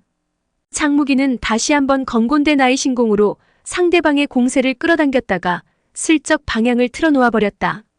그러자 아삼이 힘껏 내지른 오른손은 엉뚱하게도 삼청전 한복판에 세워진 아름드리 기둥을 곧바로 찔러들었다. 얼마나 오른손 5손가락에 깃든 지력이 컸던지 단단한 기둥에 퍽 하는 소리와 함께 손가락이 3마디나 파묻혀 들어갔다. 지켜보던 관중들의 입에서 경탄의 소리가 터져 나오더니 이내 웃음바다가 되고 말았다. 무시무시할 정도로 거센 지력이 놀랍기도 하려니와 대청마루 기둥뿌리에 손가락을 쳐박고 서 있는 꼬락서니가 우스꽝스러웠던 것이다. 바로 그때 웃음 바닷속에서 느닷없이 유대함에 호통치는 소리가 쩌렁쩌렁 울렸다. 아삼! 그대가 쓴 수법이 뭔가? 바로 소림파 금강지력이 아닌가? 20년 전 유대함은 소림파의 금강지력에 다쳐 폐인이 되었다. 그 때문에 얼마나 오랜 세월 무당파 사람들이 소림파를 원망하고 미워했던가? 그런데 눈앞에 서 있는 바로 이자가 원흉이었을 줄이야. 유대함의 물음에 아삼이 차갑게 비웃으며 대꾸했다. 금강지력이 뭐 어쨌단 말인가? 누가 너더러 도룡도의 행방을 자백하지 말라고 했더냐? 공연히 잘난 체하고 영웅호걸 흉내를 냈으니 그런 꼴을 당하는 것이 아닌가? 그래, 지난 20년 동안 산송장 노릇을 해보니 그 기분이 어떻더냐? 아삼의 비아냥거리는 말을 들으며 유대함은 분노에 치를 떨며 말했다. 결국 나를 불구의 몸으로 만들어 놓은 것은 서역 소림파의 독수였군. 내 다섯째 아우만 불쌍하게 죽어갔구나. 유대함은 죽은 다섯째 아우 장취산의 이름을 연거푸 부르며 오열하기 시작했다. 장취산이 스스로 목숨을 끊은 까닭은 아내 은소소의 문수침에 맞아 사형인 유대함이 전신마비가 된 사실을 나중에 알고서 형제들을 대할 면목이 없었기 때문이었다. 그러나 은소소는 유대함을 암습한 후 양심의 가책을 느끼고 용문표국에 유대함을 맡겨 무당산으로 호송하도록 조치했다. 당시 문수침에 찔린 상처는 무당산에서 보름 남짓 치료하면 완치될 수 있는 것이었다. 유대함이 사지팔다리가 처참하게 으스러져 폐인이 된 것은 바로 대력금강지에 당했기 때문이다. 이제 와서 부질없는 소리이긴 하나. 만일 그날 이 원흉을 찾아내기만 했더라면 은소소는 용문표국에 책임을 물어 잔인하게 몰살시키는 죄를 저지르지 않았을 것이다. 그랬다면 어쩌면 장취산 부부 역시 참혹한 죽음의 길을 택하지 않았을 것이다. 생각이 여기까지 미치자 유대함의 두 눈에서 당장이라도 쏟아져 나올 듯 원한의 불길이 이글거리며 타올랐다. 장무기는 유대함과 아삼의 대화를 들으며 단번에 전후 인과관계를 파악할 수 있었다. 그리고 어린 시절 아버지 장취산이 들려준 이야기 하나가 떠올랐다. 오랜 옛날 소림사의 화공두타가 무공을 남몰래 훔쳐배운 후 중추절 연례 행사로 열리는 무공시험장에 나타나 달마당 수자 고지선사를 죽이고 소림사에서 도망쳐 행방을 감추었다는 이야기였다. 결국 이 사건으로 소림사 지도층은 내분을 겪었고 그 과정에서 당시 나한당 수자 고해선사가 소림사를 떠나게 되었다. 고해선사는 중원 땅을 벗어나 멀고 먼 서역으로 들어가 서역 소림사를 세웠다. 장삼봉과 장무기는 이 아삼이란 자가 고해선사의 후대 전인일 것이라 추측했다. 장삼봉이 아삼을 바라보며 고해선사의 전인들 가운데 어찌 너 같은 악독한 자가 나왔냐고 질타했다. 그런데 뜻밖에도 아삼은 고해선사가 누구냐고 되물었다. 그 말을 듣고 장삼봉은 아삼이 고해선사가 아닌 화공두타의 전인임을 깨달았다. 장삼봉은 자기를 암습한 공상이라는 자도 같은 동문 사형제냐고 물었다. 그러자 아삼은 의기양양하게 웃으며 그렇다고 답했다. 그러면서 자기들 금강문의 반야금강장 맛이 어떻더냐고 반문했다. 그러자 유대함이 공상은 자기 스승의 일장에 뇌수가 터져 죽었다고 호통쳤다. 사제가 죽임을 당했단 말에 극도로 분노한 아삼은 미쳐 날뛰는 들짐승처럼 으르렁대면서 장삼봉에게 달려들었다. 그러나 장무기가 한 발 앞질러 태극권으로 아삼을 밀어내며 오른손바닥을 활짝 펴고 말했다. 아삼, 흑옥단 속고를 이리 내놓으시오. 장무기가 던진 말에 아삼은 그만 대경실색하고 말았다. 사실 금강문은 내공보다 외가무공에 강한 문파였다. 따라서 수련 도중에 골절상을 입는 사고가 허다했다. 금강문은 이에 대비해서 부러진 뼈를 잇는 특효약을 개발했는데 그것이 바로 흑옥단 속고였다. 하지만 흑옥단 속고는 금강문의 일반 제자들조차 모르는 비법이거니와 그 명칭까지 극비에 붙이는 비밀이었다. 그런데 어떻게 무당파 도둑 녀석이 흑옥단 속고를 알고 있을까 의아했다. 당연히 아삼은 장무기가 접곡을 선 호청우가 남긴 의경을 통해 알고 있다는 사실을 알 턱이 없었다. 하지만 의경에서조차 흑옥단 속고의 존재만 기록되어 있을 뿐 그 성분에 관해서는 기록이 없었다. 장무기는 당장 아삼을 때려 죽이지 못하는 것이 한스러웠다. 자기 부모가 누구 때문에 자결했는가? 또 유대함과 을리정 두 사백사숙은 누구 손에 그토록 참혹하게 불구의 몸이 되었는가? 흑옥단 속고만 아니라면 당장 이원수를 때려 죽이고 싶었다. 하지만 부상을 입은 지 오래된 유대함은 몰라도 을리정은 흑옥단 속고가 있으면 완치시킬 수 있었다. 그래서 장무기는 속에서 끓어오르는 분노를 억지로 억누르고 있는 것이다. 하지만 아삼이 펼치는 저 무시무시한 대력 금강지를 어떻게 상대해야 좋을지 뾰족한 수가 떠오르지 않았다. 물론 구양신공과 건곤대 나의 신공을 사용하면 아삼의 목숨 하나쯤 해치우는 것은 일도 아니었다. 그러나 죽이지 않고 아삼을 제압하는 것은 또 다른 문제였다. 단순히 혈도를 찍어 제압만 하는 것이 아니라 흑옥단 속고를 내놓도록 윽박지를 수 있는 상태로 제압하는 것이 숙제였다. 한창 주저하고 있으려니 장산봉이 손짓해 장무기를 불렀다. 장무기가 곁으로 다가오자 장산봉은 자애로운 말씨로 다시 한번 태극권의 요체를 일깨워 주었다. 장산봉은 조금 전 장무기가 아삼을 상대로 태극권을 구사하는 모습을 눈여겨보았다. 장무기가 제법 태극권을 터득하기는 했으나 본래 지닌 무공이 너무 강맹일변도여서 태극권을 사용할 때 초식을 맺고 끊는 모습이 보였다. 태극의 원리는 둥글둥글 돌아가며 끊이지 않는 것에 있다. 장무기는 이미 수준 높은 무공의 소유자였기에 태사부의 몇 마디를 듣고 났을 때 태극권을 구사하는 데 가장 관건이 되는 요체가 무엇인지 바로 깨달을 수 있었다. 아삼은 그 모습을 보고 전쟁터 나와서 칼 쓰는 법을 배우느냐고 비웃었다. 그러나 장무기는 그런 아삼의 비아냥에 아랑곳하지 않고 장산봉에게 감사 인사를 드리고는 아삼 앞으로 걸어 나왔다. 아삼 앞에 선 장무기는 양손으로 태극을 그리기 시작했다. 아삼은 그런 장무기를 비웃으며 5손가락의 내력을 집중시킨 대력금강지로 공격해 들어갔다. 장무기는 기다렸다는 듯이 상대방의 팔뚝을 동그라미 안에 덥석 가두어 버렸다. 그 다음 원안에 갇힌 아삼의 팔뚝을 구양신공의 내력으로 힘을 끌어올린 장무기의 팔이 태극을 그리며 휘감았다. 그 순간 아삼의 처절한 비명소리가 터져나왔다. 음과 양을 고루 갖추어 부드러운 힘과 굳센 힘을 아울러 쓰는 장무기의 힘은 보통 무서운 게 아니었다. 순식간에 아삼의 팔뚝 하나를 예닐곱 토막으로 꺾으며 뼈마디를 산산조각으로 으스러뜨렸다. 제 형태를 잃어버린 아삼의 팔뚝은 어깨축지에 매달린 채 마치 해파리처럼 흐느적거렸다. 아삼에 대한 장무기의 원한은 뼈에 사무친 것이었다. 또 하나의 원이 아삼의 다른 쪽 팔을 휘감았다. 어김없이 뼈마디가 으스러지는 소리와 더불어 아삼의 처절한 비명소리가 울려 퍼졌다. 장무기는 거기서 그치지 않고 뒤이어 왼쪽 다리 그리고 오른쪽 다리뼈마저 하나하나씩 비틀어 꺾어버렸다. 장무기는 세상에 태어난 이래 남들과 싸우는 동안 단 한 번도 이렇듯 지독한 수를 써본 적이 없었다. 그러나 아삼만큼은 도저히 용서할 수 없었다. 흑옥단 속고를 얻는 일만 아니라면 온몸의 뼈를 모조리 꺾어 죽이고 싶은 심정이었다. 장무기가 손을 멈췄을 때 아삼은 대청 돌바닥에 쓰러져 비명을 지르며 뒹굴고 있었다. 장무기는 그런 아삼을 차가운 눈으로 내려다보고 있었다.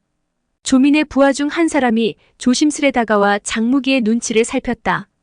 그러고는 장무기가 아무런 반응이 없자 조용히 아삼을 안아들고 얼른 물러갔다. 관전자들은 이 무서운 신공의 위력에 질린 나머지 아연실색한 표정으로 그저 장무기를 바라만 보고 있었다. 그때 갑작스레 누군가의 그림자가 번뜩하더니 질풍 같은 속도로 장무기를 덮쳐들었다. 장무기를 기습하는 자는 아삼의 둘째 사형인 대머리 영감 아이였다. 아이의 일장이 앞가슴에 닿기도 전에 장무기는 숨이 막혀 질식할 것 같은 압박을 먼저 느꼈다. 장무기는 즉시 건곤대 나의 신공으로 아이의 장력을 끌어들이기 무섭게 측면으로 비스듬히 흘려보냈다. 그러나 아이는 아삼보다 더 깊고 두터운 내공의 소유자였다. 아이는 장무기가 이끄는 대로 딸려가지 않고 두 다리를 땅에 못 박은 듯 단단히 딛고 섰다. 그러고는 기합소리와 함께 몸의 중심을 낮췄다. 아이는 아삼보다 민첩하지는 않아도 그보다 훨씬 중량감이 있었다. 장무기가 태극권으로 아이의 중심을 흔들어 놓으려고 했으나 단단히 딛고 선 아이의 공력이 예상외로 강했다. 아이의 중심을 흔들기는커녕 오히려 장무기 쪽이 상대방이 끌어당기는 힘에 자빠질 뻔했다. 장무기는 한 걸음 내디뎌 겨우 균형을 잡았다. 두 사람의 움직임이 사정권 안에서 멈춰 섰을 때 장무기와 아이는 똑같이 아무런 기교도 없이 내력을 끌어올린 일장을 날렸다. 펑 하고 두 손바닥이 서로 맞부딪히는 순간 밀폐된 공기주머니가 터져나가듯 무거운 폭음이 넓은 삼청전 안에 메아리쳐 울렸다. 그와 동시에 두 사람의 몸이 휘청거렸다. 이 대결을 관전하던 사람들이 일제히 탄성을 내질렀다. 또다시 펑하고 무거운 폭음이 대청 안을 뒤흔들었다. 그러나 이번에는 아이가 몸을 휘청거리며 한 걸음 뒤로 밀려난 대비에 장무기는 평온한 기색으로 제자리에 우뚝 서 있었다. 아이는 자기 나이의 절반도 안 되는 젊은 녀석에게 내공으로 밀렸다는 것이 믿기지 않았다. 과연 이 차이는 어디에서 났을까? 그 옛날 서역에 금강문을 세운 사람은 화공두타였다. 그리고 화공두타는 소림사에서 무공을 훔쳐배운 인물이다. 그러기에 외공은 도둑질에 배울 수 있어도 내공만큼은 훔쳐배울 수 없었다. 그 결과 금강문의 외공은 소림파에 뒤지지 않을 정도로 막강했지만 내공 수준은 그렇지 못했다. 당시 화공두타는 소림의 상승 무공을 익혔다. 하지만 소림파 내공의 최고 경지까지는 수련하지 못했다. 지금 장무기와 내력을 겨루고 있는 아이란 인물은 금강문이 배출한 천재였다. 타고나기를 장사로 태어난 데다 기를 느끼고 죽게 하는데도 탁월한 재능을 지녀 오랜 수련 끝에 심오한 내력의 소유자가 되었다. 아이가 도달한 경지는 금강문을 처음 세운 화공두타의 수준을 훨씬 뛰어넘는 것이었다. 그런 아이였기에 무공에 대한 자부심도 대단했다. 그런데 그런 아이가 장무기에게 아무런 기교도 없이 순수한 내공 대결로 밀렸으니 얼마나 황당하고 분노가 치솟겠는가. 아이는 깊숙이 숨을 들이마시고는 혼신의 힘을 다해 장무기에게 쌍장을 날렸다. 그와 때를 같이 해서 장무기도 대가릴성을 터뜨리며 쌍장을 마주쳤다. 그 결과 아이는 연달아 세 걸음 밀려나더니 가슴속 기혈이 뒤집혔는지 굳게 담은 입가를 비집고 한 줄기 선혈이 흘러내렸다.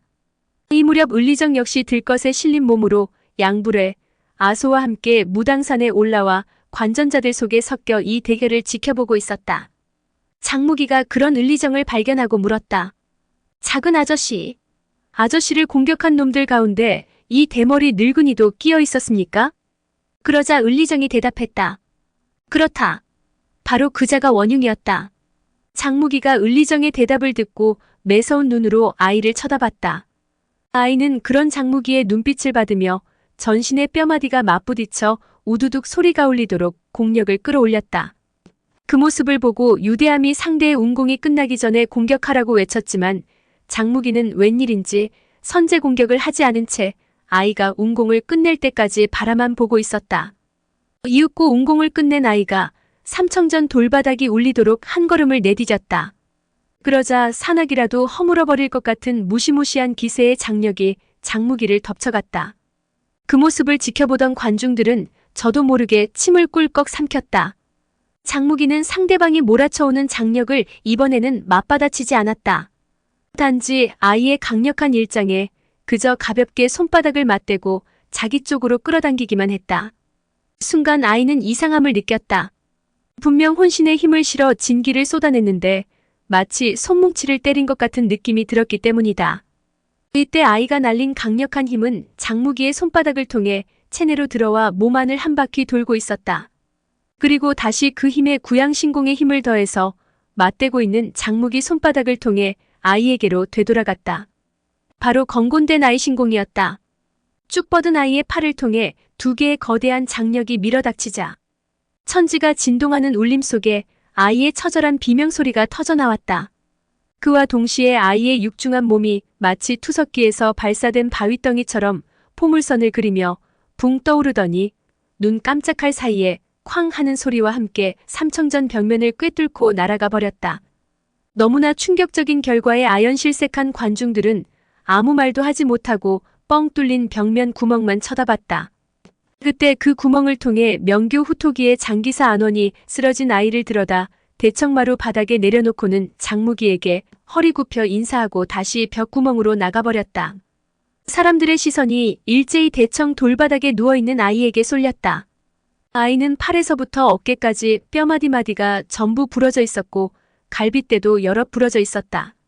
조미는 명교 오행기의 장기사가 도동을 향해 허리 굽혀 인사하는 모습을 보고서야 그가 장무기임을 알아차렸다. 조미는 속으로 저놈이 끝끝내 우리 대사를 망쳐놓는구나 하고 욕을 해댔다. 조미는 입술을 잘근잘근 씹어가며 분한 마음을 억누른 채 장무기를 향해 비아냥거리듯 어찌 명교 교주가 무당파 도둑 노릇을 하고 있냐고 따져 물었다. 정체를 들킨 장무기는 조민더러 들으라는 듯이 목청을 높여 말했다. 내 선친 취상공이 태사부 어른의 5째 제자분이셨는데 내가 무엇을 부끄러워해야 한단 말인가? 그러고는 뒤돌아서서 장산봉 앞에 무릎 꿇고 이마를 조아리며 무난 인사를 올렸다. 뜻밖의 사실에 장산봉과 유대함은 너무나 놀란 나머지 잠시 할 말을 잊었다. 그러나 잠시 후 장산봉이 대청이 떠나가도록 껄껄대고 웃어젖혔다.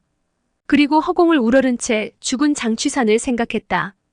그동안 장산봉은 장취산의 임종 때 다짐한 약속을 지키지 못했다는 죄책감에 10여 년 세월을 괴로워했다.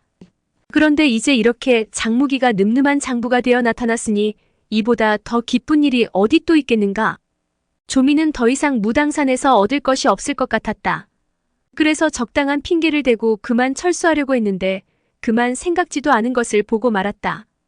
바로 아소의 머리에 꽂힌 구슬꽃 장식을 본 것이다. 그것은 바로 조민이 장무기에게 선물한 물건이었다. 갑자기 조민의 표정이 어두워지더니 이를 뽀드득거리며 갈아붙였다. 그러고는 아대에게 불호령을 내렸다. 아대, 당장 저 장가놈의 양쪽 팔을 끊어버려라. 그러자 조민의 명을 받은 아대가 의천검을 뽑아들고 앞으로 나왔다. 그 모습을 보고 장무기는 은근히 걱정이 되었다. 의천검을 상대로 병장기를 들고 싸우는 것은 별 의미가 없었다. 그렇다면 건곤대 나의 신공을 써서 맨손으로 저 무서운 의천검을 탈취하는 길밖에 없었다. 그러나 자칫 잘못하면 조민의 말맞다나 팔 하나 날아가는 것은 일도 아니었다. 장무기가 좀처럼 대적할 방도를 찾지 못한 채 망설이고 있으려니 장산봉이 부르는 소리가 들려왔다. 무기야, 내가 태극권과 함께 태극권법을 창안했다. 이 자리에서 그 권법마저 너에게 가르쳐주는 것도 괜찮겠구나. 선뜻 결투장에 나서지 못하고 주저하던 장무기는 기쁜 마음에 먼저 장산봉에게 감사 인사를 하고는 아대를 돌아보고 양해를 구했다. 선배님, 제 검술이 변변치 못해 아무래도 태사부님께 지도를 받아야겠습니다. 잠시만 기다려주시면 곧 돌아와 선배님과 겨루도록 하겠습니다. 아대는 기쁜 마음으로 그러라고 승낙했다. 사실 아대는 앞에 두 사제들이 패하는 모습을 보고 속으로는 적지 않게 긴장하고 있었다. 그런데 상대가 이제야 권법을 배워가지고 나서겠다니 얼마나 마음이 놓이겠는가. 아무리 고강한 무공이라도 그것을 익숙하게 만드는 데는 시간이 필요하다. 그런데 이제야 권법을 배워서 목숨이 왔다 갔다 하는 실전에 나서겠다니. 아대는 속으로 좋아서 춤이라도 출 것 같은 심정이었으나 겉으로는 선심을 쓰는 척하며 상대방의 요구를 선선히 받아들여 준 것이다. 아대는 여기서 기다릴 테니 한두어 시즌 정도 넉넉히 배우고 오라고 했다. 그러자 장산봉이 고개를 가로저으며 딴 데로 갈 것 없이 그냥 여기서 가르쳐주겠다고 했다. 그리고 시간도 2시즌까지 필요 없고 반 시즌 정도면 태극권법을 완전히 가르쳐줄 수 있다고 했다. 그 말에 장무기 한 사람만 빼놓고 다른 모든 이는 놀라다 못해 자기 귀를 의심했다. 아대는 괜히 남의 무공을 훔쳐보고 이겼다는 오해를 사기 싫어 자리를 피해주겠다고 했다. 그러나 장산봉은 그것마저 거절했다. 오히려 새로 만든 권법이 어떤지 보고 결함이 있으면 지적 좀 해달라고 하는 것이었다. 아대는 어이가 없어서 헛웃음이 나왔다. 이때 갑자기 명교 측 진영에서 양소가 아대를 향해 고함쳐 물었다. 혹시 귀하는 팔비신검 방장로가 아니신가?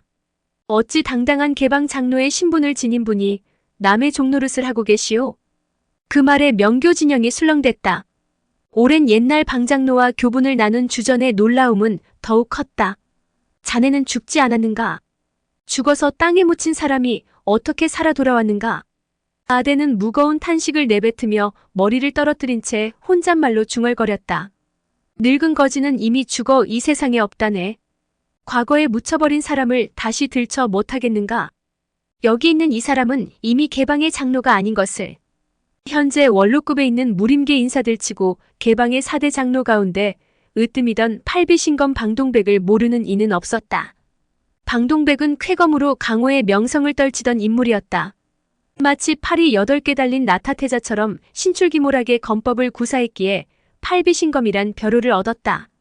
하지만 10여 년 전 그는 불치의 중병을 앓다가 끝내 회복하지 못하고 세상을 떠난 것으로 알려졌다.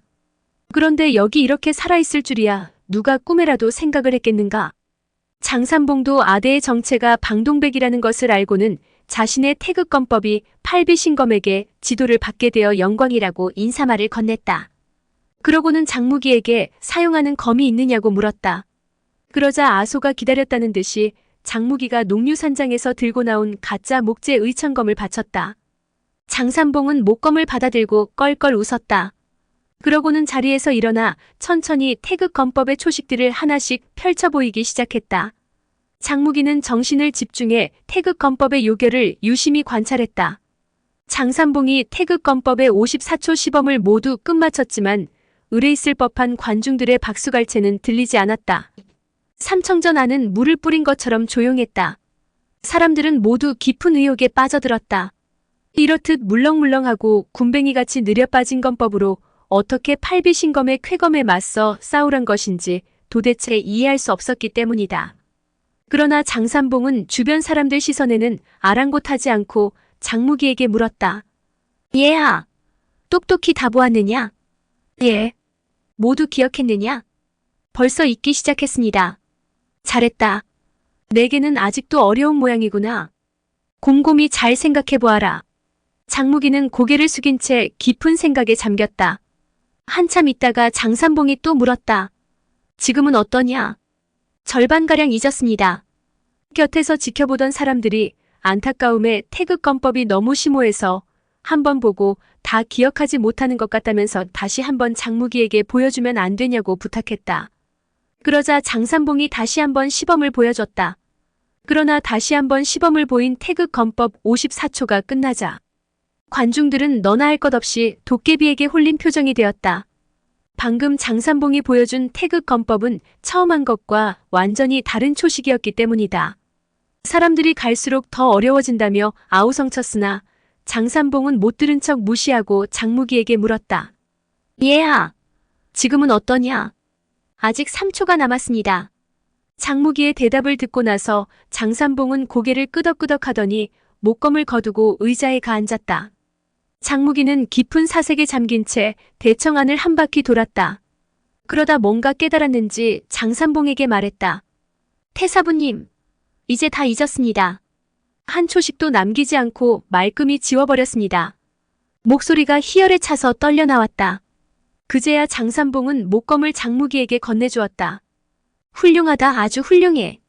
정말 빨리도 잊었구나. 됐다, 이젠 팔비신검에게 한 수 가르침을 받아보아라. 장무기가 태사부에게 허리 굽혀 읍내를 올리고 방동백을 향해 돌아섰다. 그러자 방동백이 물었다. 귀하는 목검을 쓰시려는가?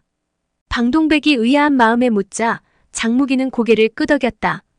예, 이것으로 한 수 가르침을 받겠습니다.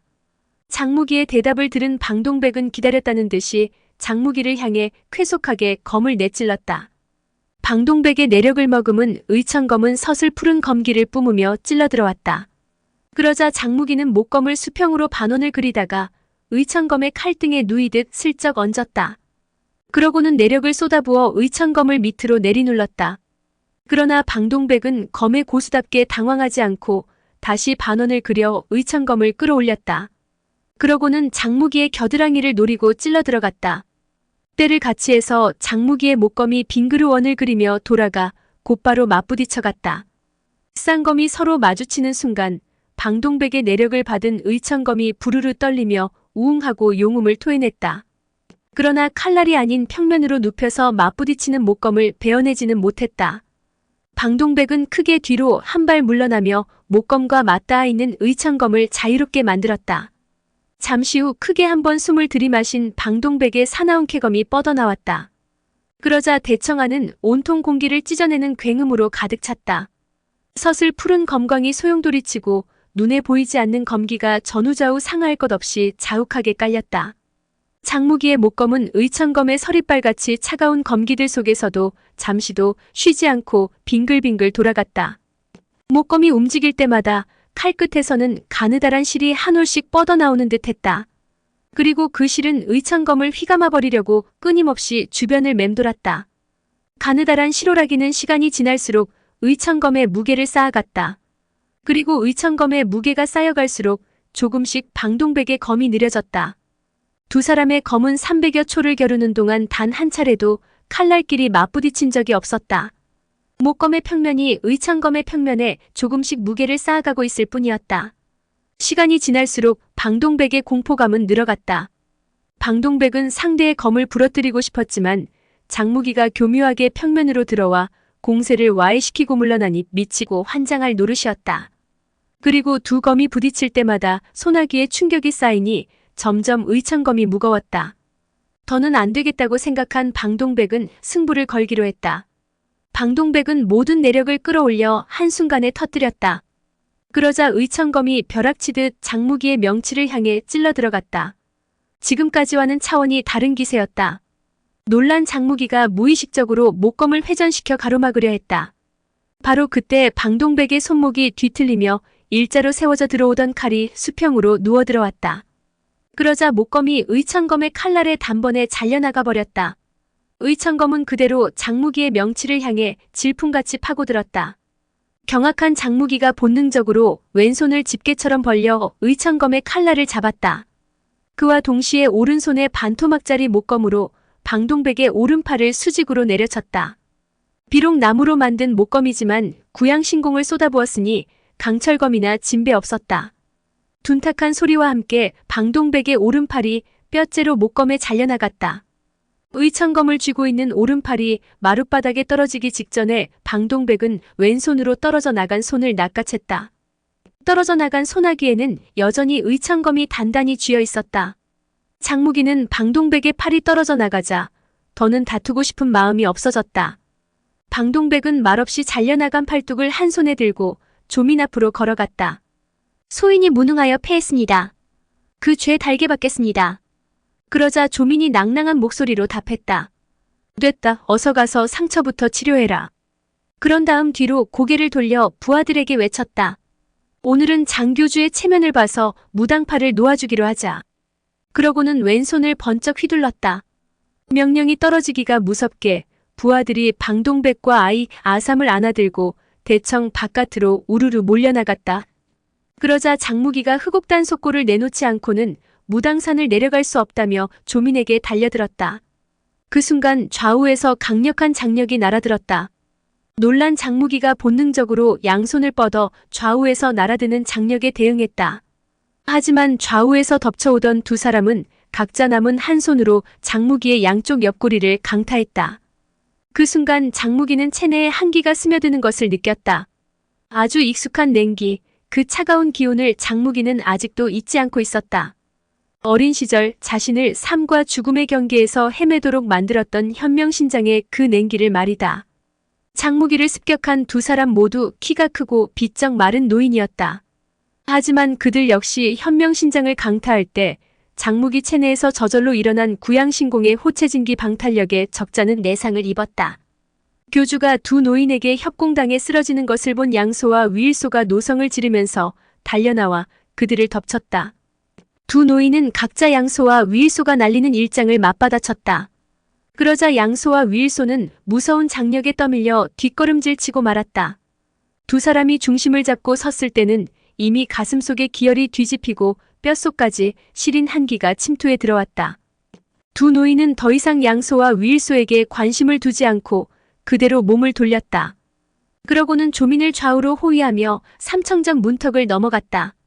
사람들이 걱정이 되어 장무기에게 달려오자 장무기는 희미하게 미소 지어 보이면서 오른손을 들어 괜찮다는 의사표시를 했다. 그러고는 그 자리에 가부좌를 틀고 앉아 체내의 구양신공으로 현명신장을 통해 스며든 차가운 한기를 몰아내기 시작했다. 잠시 후 정수리에서 하얀 김이 모락모락 피어올랐다. 장무기는 고작 두 시진도 못 되어 현명신장의 한기를 말끔히 씻어버리고 자리를 털고 일어섰다. 양소와 위일소는 반나절이나 운기조식을 한 다음에야 겨우 한기를 몰아낼 수 있었다. 그나마 현명이로 두 노인이 장무기의 구양신공에 충격을 받은 탓으로 원래 현명신장에 실린 내력이 평소에 이해할 정도밖에 되지 않았던 게 다행이었다. 얼마 안 있어 정찰을 나갔던 예금기의 장기사 오경초가 들어와 적들이 모두 무당산을 하산해 어디론가 사라졌다고 보고했다. 그제야 긴장이 풀린 유대함은 도동들을 시켜 잔치자리를 마련해 명교 일행을 접대했다. 조촐하게 차린 잔치자리에서 장무기는 태사부와 셋째 사백에게 헤어진 이후 겪은 모든 사연을 낱낱이 말했다. 잔치상의 화제는 역시 현명이로였다. 도대체 조민이라는 젊은 여자의 출신 내력이 어떻길래 현명이로 같은 고수들조차 부하로 부린단 말인가? 장무기는 그 자리에서 앞으로 해야 할 두 가지 일에 관해 이야기했다. 일단 빙화도에 가는 일은 잠정적으로 보류하고 가장 시급하게 할 일은 흑옥단 속고를 빼앗는 일이라고 했다. 그 다음 할 일은 사라진 송원교 일행의 행방을 찾는 것이라고 했다. 장무기는 그 자리에서 명교 일행들에게 지시를 내렸다. 양소와 위일소 그리고 설부득은 자신과 함께 조민 일당을 뒤쫓기로 했다. 오행기의 장기부사들은 각자 6대 문파로 달려가 현 사태를 설명하고 광명정에 갔던 사람들 소식을 알아보라고 했다. 그리고 은천정과 은야왕은 강남으로 떠나서 천은기 소속 신도들을 정돈하라고 했다. 나머지 장중, 주전, 팽영옥과 오행기의 장기사들은 무당산에 머물면서 만약의 사태에 대비하라고 명했다. 식사를 마친 장무기와 양소, 그리고 위일소와 설부득 네 사람은 조민의 행방을 탐문하기 위해 서둘러 무당산을 내려갔다. 조민은 혼자 움직이는 것이 아니기 때문에 종적을 찾는 것은 그리 어렵지 않을 것이라 판단한 네 사람은 각자 동서남북 사방으로 흩어졌다가 다음날 정오 무렵에 곡성에서 합류하기로 했다. 곡성은 무당산 동쪽에 있었다. 장무기는 서쪽 방면을 찾아보기로 했다. 장무기는 헤어지기 전에 절대 현명이로와 혼자 싸우지 말고 무조건 조민 일행을 발견하는 대로 돌아와서 합류하라고 했다. 장무기는 서쪽으로 한 시진 정도 달려 시번진이라는 곳에 도착했다. 마을에 들어서자 음식점에서 국수 한 사발을 시켜놓고 점원에게 혹시 비단교자 한 채가 지나가는 걸 못 봤냐고 물어봤다. 그러자 뜻밖에도 2시진 전에 황룡진을 향해 서쪽으로 가는 걸 봤다는 이야기를 듣게 된다. 생각지 못한 희소식에 장무기는 뛸 듯이 기뻤다. 조민 일행은 부상자를 데리고 가야 하기 때문에 걸음이 빠를 수 없었다. 장무기는 날이 어두워질 때까지 기다렸다가 쫓아가는 것이 좋을 듯 싶었다. 그는 조용한 곳을 찾아 한숨 푹 자고 초저녁 무렵 해가 어둑어둑해질 때가 되어서야 황룡진을 향해 달려갔다. 장무기는 2시진도 되지 않아 황룡진에 도착했다. 장무기는 마을에 도착하자마자 몸을 날려 건물 지붕 위로 올라갔다. 그러고는 건물을 옮겨다니며 마을을 살피기 시작했다. 그러다 마을 밖 강변 공터에 털가죽으로 엮은 장막이 한 채 세워져 있는 것을 보았다. 삼엄하게 장막을 호위하는 것을 보건대 아마도 저기에 조민이 있지 않을까 하는 의심이 들었다. 장무기가 어떻게 하면 장막에 접근할 수 있을까 하고 방법을 궁리하고 있을 때였다. 갑자기 객점 창문 안쪽에서 환자의 신음소리가 흘러나왔다. 퍼뜩 뭔가가 떠오른 장무기는 지붕 위에서 가볍게 뛰어내려 살그머니 창문 아래로 다가가 객실 안을 들여다보았다. 아니나 다를까 객실 안침대에는 세 사람이 누워 있었다. 바로 방동백과 아이 그리고 아삼이었다. 창문 쪽에 있는 아삼은 끙끙 앓고 있었는데 양팔과 두 다리가 모조리 흰 천으로 감겨 있었다. 붕대에 감긴 아삼을 보는 순간 장무기 입가에 미소가 번졌다. 팔다리뼈가 으스러진 아삼을 치료하고 있다면 이곳에 흑옥단 속고가 있는 것이 분명했다. 지금이 아니면 언제 흑옥단 속고를 빼앗을 수 있겠는가? 장무기는 즉시 창문을 열고 객실 안으로 뛰어들어갔다. 방 안에서 환자들을 치료하고 있던 의원은 장무기를 보고 깜짝 놀라 비명을 지르려 했으나 장무기의 재빠른 손놀림에 혈도를 찍혀 기절하고 말았다. 그러나 그 모습을 보고 아삼이 고래고래 악을 쓰며 도둑이라고 외쳤다. 장무기는 즉시 누워있는 세 사람의 아열을 찍어 모두 벙어리로 만들어버렸다. 하지만 이미 아삼의 목소리를 듣고 누군가 올지도 모른다는 생각에 마음이 조급해진 장무기는 서둘러 방을 훑어보기 시작했다. 그러다 탁자 위에 검은빛 나는 약병을 하나 발견했다. 장무기가 그 약병의 마개를 뽑고 냄새를 맡아보니 시큼한 냄새가 코를 찔렀다. 일단 장무기는 그 약병을 품속에 집어넣었다.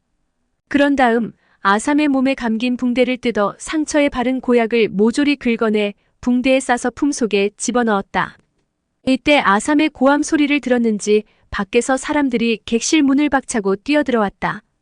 그리 되니 조용하던 객점이 삽시간에 아수라장이 되고 말았다. 장무기는 객실 안으로 들어왔던 6명을 제압하고 방동백과 아이의 붕대마저 풀어 고약을 긁어냈다. 하지만 소란이 커지는 바람에 객점 주위로 고수들이 몰려왔다. 볼일을 끝낸 장무기는 쓰러져 있던 사람 중에 하나를 들어 창밖으로 던졌다. 그러자 창문 바깥에서 꽝 하는 소리와 함께 사람이 날아가 처박히는 소리가 들려왔다. 장무기는 그 틈에 잽싸게 몸을 날려 뛰어나갔다. 어둠 속에서 장무기를 향해 온갖 병기들이 날아들었지만 무명 졸개들이 장무기를 막을 수는 없었다. 순식간에 장무기는 객점의 포위를 뚫고 어둠 속으로 모습을 감춰버렸다. 흑옥단 속고를 손에 넣었다고 생각하니 장무기는 너무 좋아서 어쩔 줄을 몰랐다. 장무기는 곡성에서 일행을 만날 때까지 기다리지 않고 곧바로 방향을 돌려 한 걸음에 무당산까지 달려갔다. 그러고는 산에 오르자마자 사람을 곡성으로 보내 양소 일행을 무당산으로 불렀다.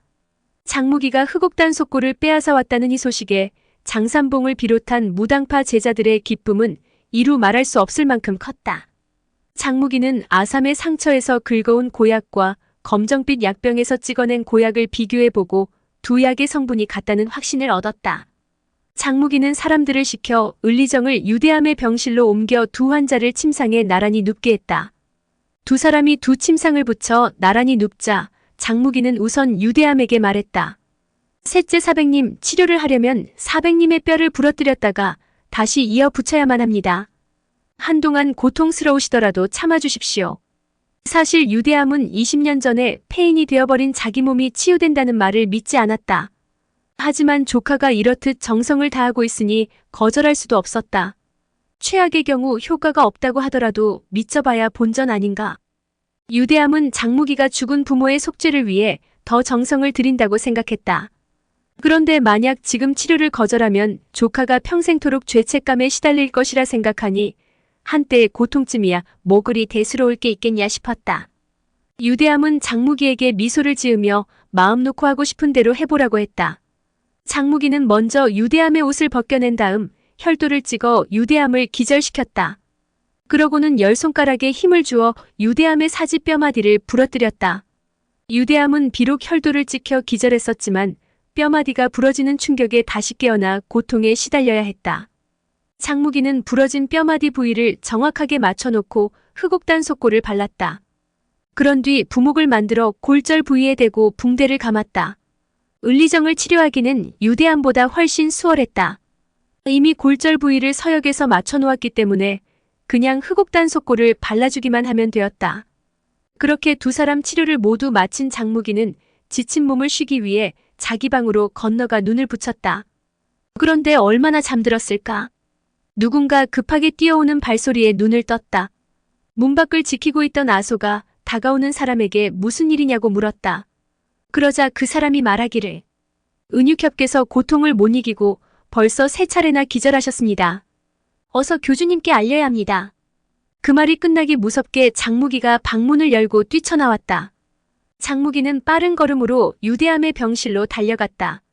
가서 보니 을리정은 두 눈을 허옇게 까뒤집은 채 혼수 상태에 빠져 있었고 그 옆에서 양불애가 얼굴이 눈물로 범벅이 된 채 어쩔 줄 몰라 하고 있었다. 바로 옆 침상에서는 유대암이 어금니를 뿌두둑 소리가 나도록 갈아붙이며 고통을 참아내려고 애를 쓰고 있었다. 장무기는 황급히 유대암에게 뼈가 부러진 곳이 아프냐고 물었다.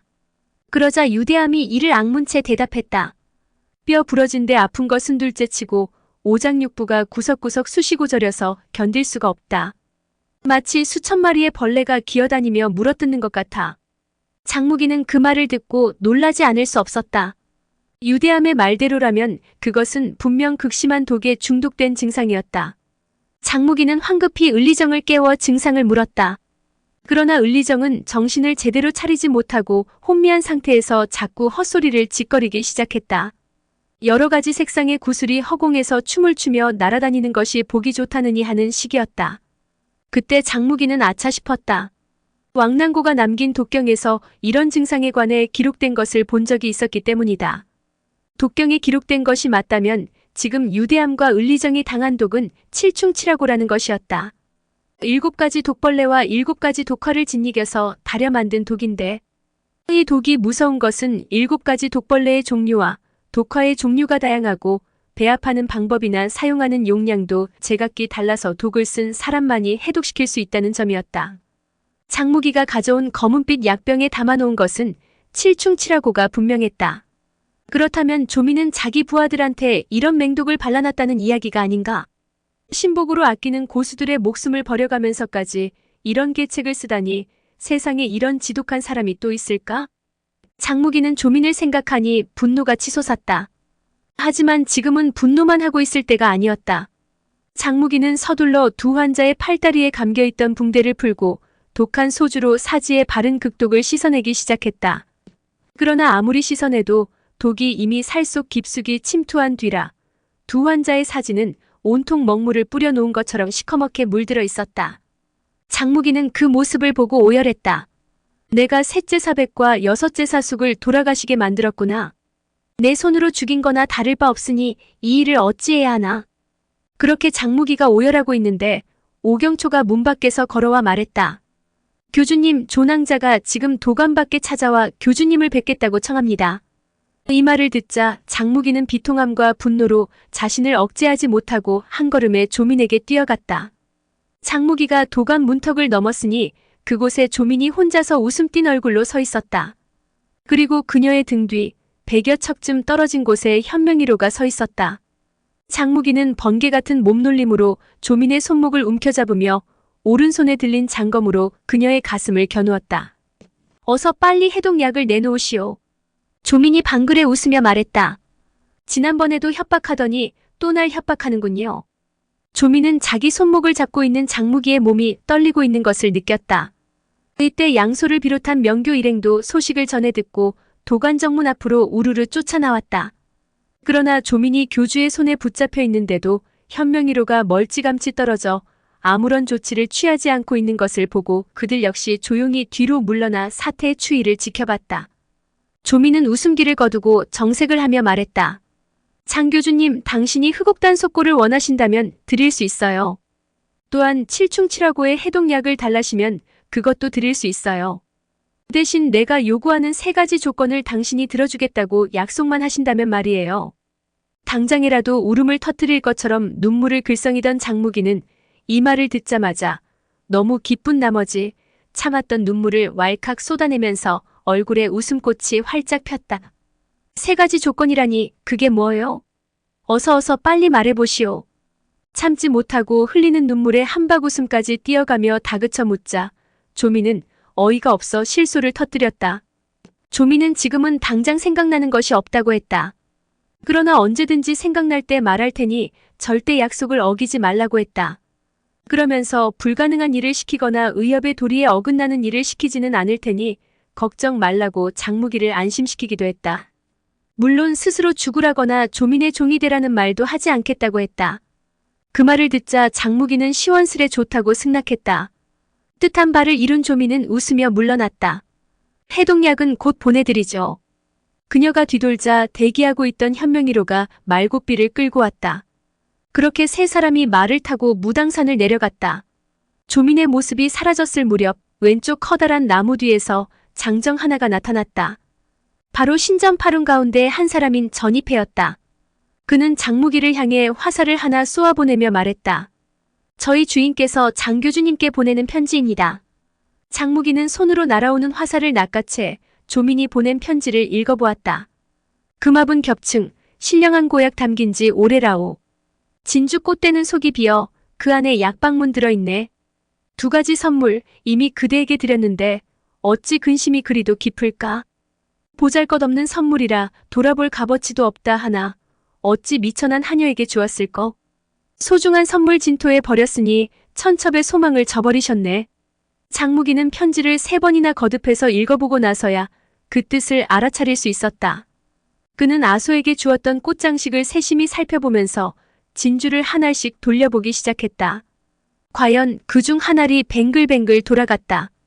진주알을 물고 있던 황금 꽃줄기는 속이 텅 비고 그 속에 무엇인가 하얀 물건이 감춰져 있었는데 바늘로 조심스레 끄집어내고 보니 도르르 말린 종이장이었다.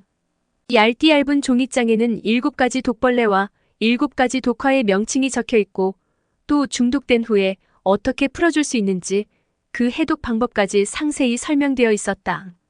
장무기는 급히 안채로 뛰어들어가 해독제를 배합해서 유대암과 을리정을 치료했다.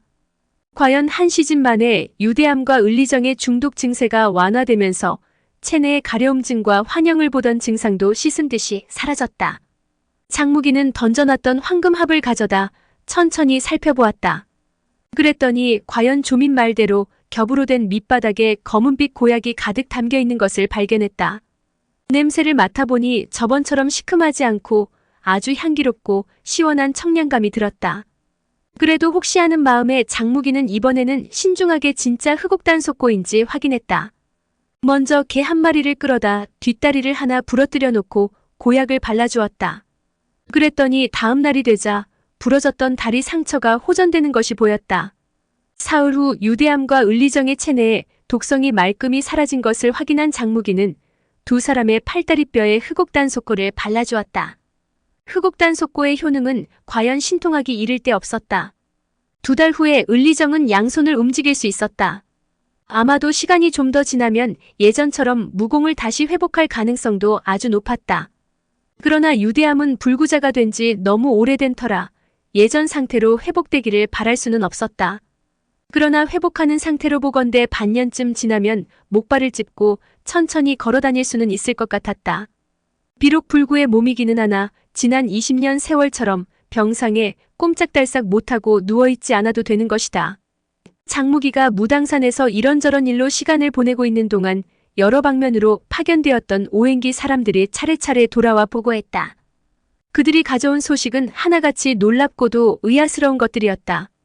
먼저 광명정을 공격하러 서역으로 원정대를 보냈던 아미파, 공동파, 화산파, 곤륜파 중에 돌아온 사람은 아무도 없었다. 그래서 현재 강호에는 마교 세력이 너무나 강해 서역으로 떠난 6대 문파 고수들이 모두 몰살당했다는 소문이 파다하게 나 있다고 했다. 더구나 마교가 패거리를 나누어 강호의 모든 문파를 공격해 전멸시킬 것이라는 헛소문까지 나돌고 있는 상황이었다. 그래서 현재 강호의 모든 명문 정파와 방해는 물론 각 지방의 표국과 농림을 비롯한 흑도 무리까지 모두 마교의 대대적인 습격에 대비해 서로 연락을 주고받으면서 경계 태세를 유지하고 있다고 했다. 그야말로 현재 강호에서 명교는 공공의 적이 되어 있었다. 며칠이 더 지나서 은천정과 은야왕 부자 역시 무당산으로 돌아왔다. 그들의 말에 따르면 동남부 지역의 군웅들이 원나라 조정의 항거에서 의병을 여기저기서 일으키고 있다고 했다. 그리고 그 의병들 상당수가 명교 신도들이라고 했다. 그야말로 천하가 요동치고 있었다. 명교 수뇌부들은 회의를 열어 전국 각지에 흩어져 있는 명교 세력을 한자리에 모으는 대회를 가지기로 했다. 대회 날짜는 석 달 후 8월 중추절로 정하고 장소는 회북지방 호접곡으로 정했다. 이튿날 아침 오행기와 천은기 예하 연락 임무를 맡은 사람들이 무리를 나눠서 무당산을 떠났다. 전국 각처에 흩어져 있는 명교 수령들에게 교주의 소집령을 전달하기 위해서였다. 소집령의 내용은 간결했다. 중원천하 각 지방 신도 가운데 적어도 향주 이상 우두머리 되는 인물은 8월 중추절 이전까지 호접곡으로 모이라는 내용이었다. 8월 중추절까지는 시간이 많이 남아 있었다. 그래서 장무기는 무당산에 머물면서 유대암과 을리정의 회복을 도와주고 남는 시간에는 장산봉에게 태극권과 태극권법에 관해 더욱 깊이 있게 배웠다. 그리고 이 무렵 을리정과 양불의 사이에 사랑이 꽃피니 서로 혼인하기로 약속을 주고받았다. 명교 사람들과 무당파 사람들이 모두 두 사람의 혼인 소식에 축하해 주었다. 그러나 혼인 날짜에 대해서는 송원교 일행이 무사히 돌아온 다음에 잡겠다고 을리정이 모두에게 말했다. 시간은 흘러 중추절이 다가오고 있었다. 장무기는 명교 일행을 데리고 무당산을 떠나 회북지방으로 길을 떠났다. 일행이 호접곡 인근 개패집이라는 곳에 도착했을 때 앞쪽에서 크게 싸우는 소리가 들렸다. 소리가 들려오는 곳으로 가보니 기병대와 보병으로 나뉜 두 무리가 접전을 벌이고 있었다. 정찰병을 보내 알아보니 원나라 관군 1000명이 산채 하나를 공격하고 있었다. 그런데 그 산채에 걸려있는 깃발이 명교를 상징하는 것이라고 했다. 장무기는 산채에 포위당한 사람들이 명교 신도라는 것을 알고는 일행에게 공격 명령을 내려 원나라 관군을 공격해 들어갔다. 장무기가 이끄는 명교 고수들이 관군 중에서도 병사를 지휘하는 군관들만 골라 죽이니 지휘관을 잃어버린 원나라 군사들은 삽시간의 혼란에 빠져 전열이 흐트러졌다. 산채 안에서 악전고투를 하며 버티던 무리는 외부에서 지원대가 들이닥치자 산채 문을 활짝 열고 나와 협공했다. 안팎으로 협공을 당한 원나라 관군은 삽시간에 사방팔방으로 뿔뿔이 흩어지고 말았다. 싸움이 끝나고 산채에서 병력을 이끌고 나온 사람을 보니 장무기가 잘 아는 사람이었다. 그 옛날 장무기를 접곡을 선 호청우에게 데려다준 상우춘 바로 그 사람이었다. 10년 만에 상봉한 두 사람은 뜨거운 눈물을 흘리며 기뻐했다. 상우춘은 오행기 중 거목기에 소속된 몸이라 장무기가 교주 자리를 이어받았다는 소식은 장기사인 문창송을 통해 이미 알고 있었다. 그래서 지난 며칠 동안 거목기 소속 형제들을 거느리고 장무기를 마중하러 나와 있다가 뜻밖에도 원나라 군사들의 습격을 받은 것이다. 상우춘은 장무기 일행을 산채로 들여 현재 회수를 중심으로 남북지방의 실정이 어떤지 보고했다. 산채에서 하룻밤을 쉰 일행은 상우춘 패거리와 함께 북행길에 올랐다. 며칠 후 장무기 일행은 호적곡 어귀에 도착했다. 선발대로 와있던 신도들은 나비의 골짜기 입구에서부터 길게 대열을 찍고 늘어서서 교주의 행차를 맞아들였다. 다시 사흘이 지나 8월 보름 중추절이 되었다. 장무기는 이날 단상에 올라 앞으로 명교는 중원의 모든 문파와 화해하고 지난날 묵은 원한을 모두 씻어버리겠다고 했다. 그리고 오늘 이후 원나라 조정에 대항해 싸울 것임을 정식으로 선포했다. 이날 오후 홍수기 예하 주원장과 서달 일행이 장무기를 보러 왔다. 주원장과 서달, 탕화, 등유, 화운, 오량, 오정 형제는 지난날 장무기가 양부례를 데리고 호적곡을 내려와 서역으로 향할 때 죽을 위기에서 어린 장무기를 구해준 생명의 은인들이었다. 장무기는 그런 사람들을 보자 매우 기뻤다. 그런데 이들로부터 장무기는 이상한 이야기를 듣게 된다. 6월 초쯤 이들은 장무기가 호적곡으로 소집령을 내렸다는 말을 듣고 교주가 된 장무기에게 축하 예물을 준비하기 위해 산동 지방으로 올라갔다고 했다. 그들은 도중에 관아의 검문 검색을 피하기 위해 마차꾼으로 위장했다고 한다. 그날 주원장 일행은 하남성 귀덕부에 이르러 손님 몇 사람을 태웠다. 공교롭게도 손님들의 행선지가 산동이라 잘 됐다 싶었는데 길을 가던 도중에 정체 모를 패거리가 나타나 마차에 태운 손님들을 모조리 쫓아버린 후 그들더러 다른 승객을 받아 태우라고 윽박질렀다. 이들은 9대씩이나 되는 마차에 어떤 손님을 태우려고 이런 짓을 하는지 궁금했다. 그래서 무공을 모르는 평범한 사람인 척하며 그들을 따라갔다. 주원장 일행은 마차 9대를 이끌고 저들이 지시하는 대로 따라서 어느 후미진 산골짜기로 들어갔다. 그런데 그곳에는 또 다른 마차가 10여 대나 기다리고 있었다. 그리고 마차 옆 땅바닥에는 태우고 갈 손님들이 앉아 있었는데 놀랍게도 모두 승려였다. 그 대목에서 장무기는 깜짝 놀라 모두 스님들 뿐이었냐고 되물었다. 그러자 주원장이 그렇다고 대답했다. 주원장의 말에 따르면 그 승려들은 모두 기운 없이 머리를 숙인 채 움츠리고 앉아 있었다고 했다. 그러나 승려들의 기골이 장대한 것이 한눈에 봐도 무리민이라는 것을 알 수 있었다고 했다. 그런데 무공을 익힌 승려들이 왜 저토록 위축되어 맥없이 앉아 있는지 이유를 알 수 없었다. 잠시 후 무장한 사람들이 승려들을 모두 마차에 태우게 하고는 주원장 일행더러 곧바로 북쪽을 향해 출발하라고 했다. 그렇게 20대가 넘는 마차 행렬은 곧바로 북쪽만을 바라보고 달려갔다. 마차가 달리는 동안에는 무장한 괴한들은 서로 한마디도 주고받지 않았다.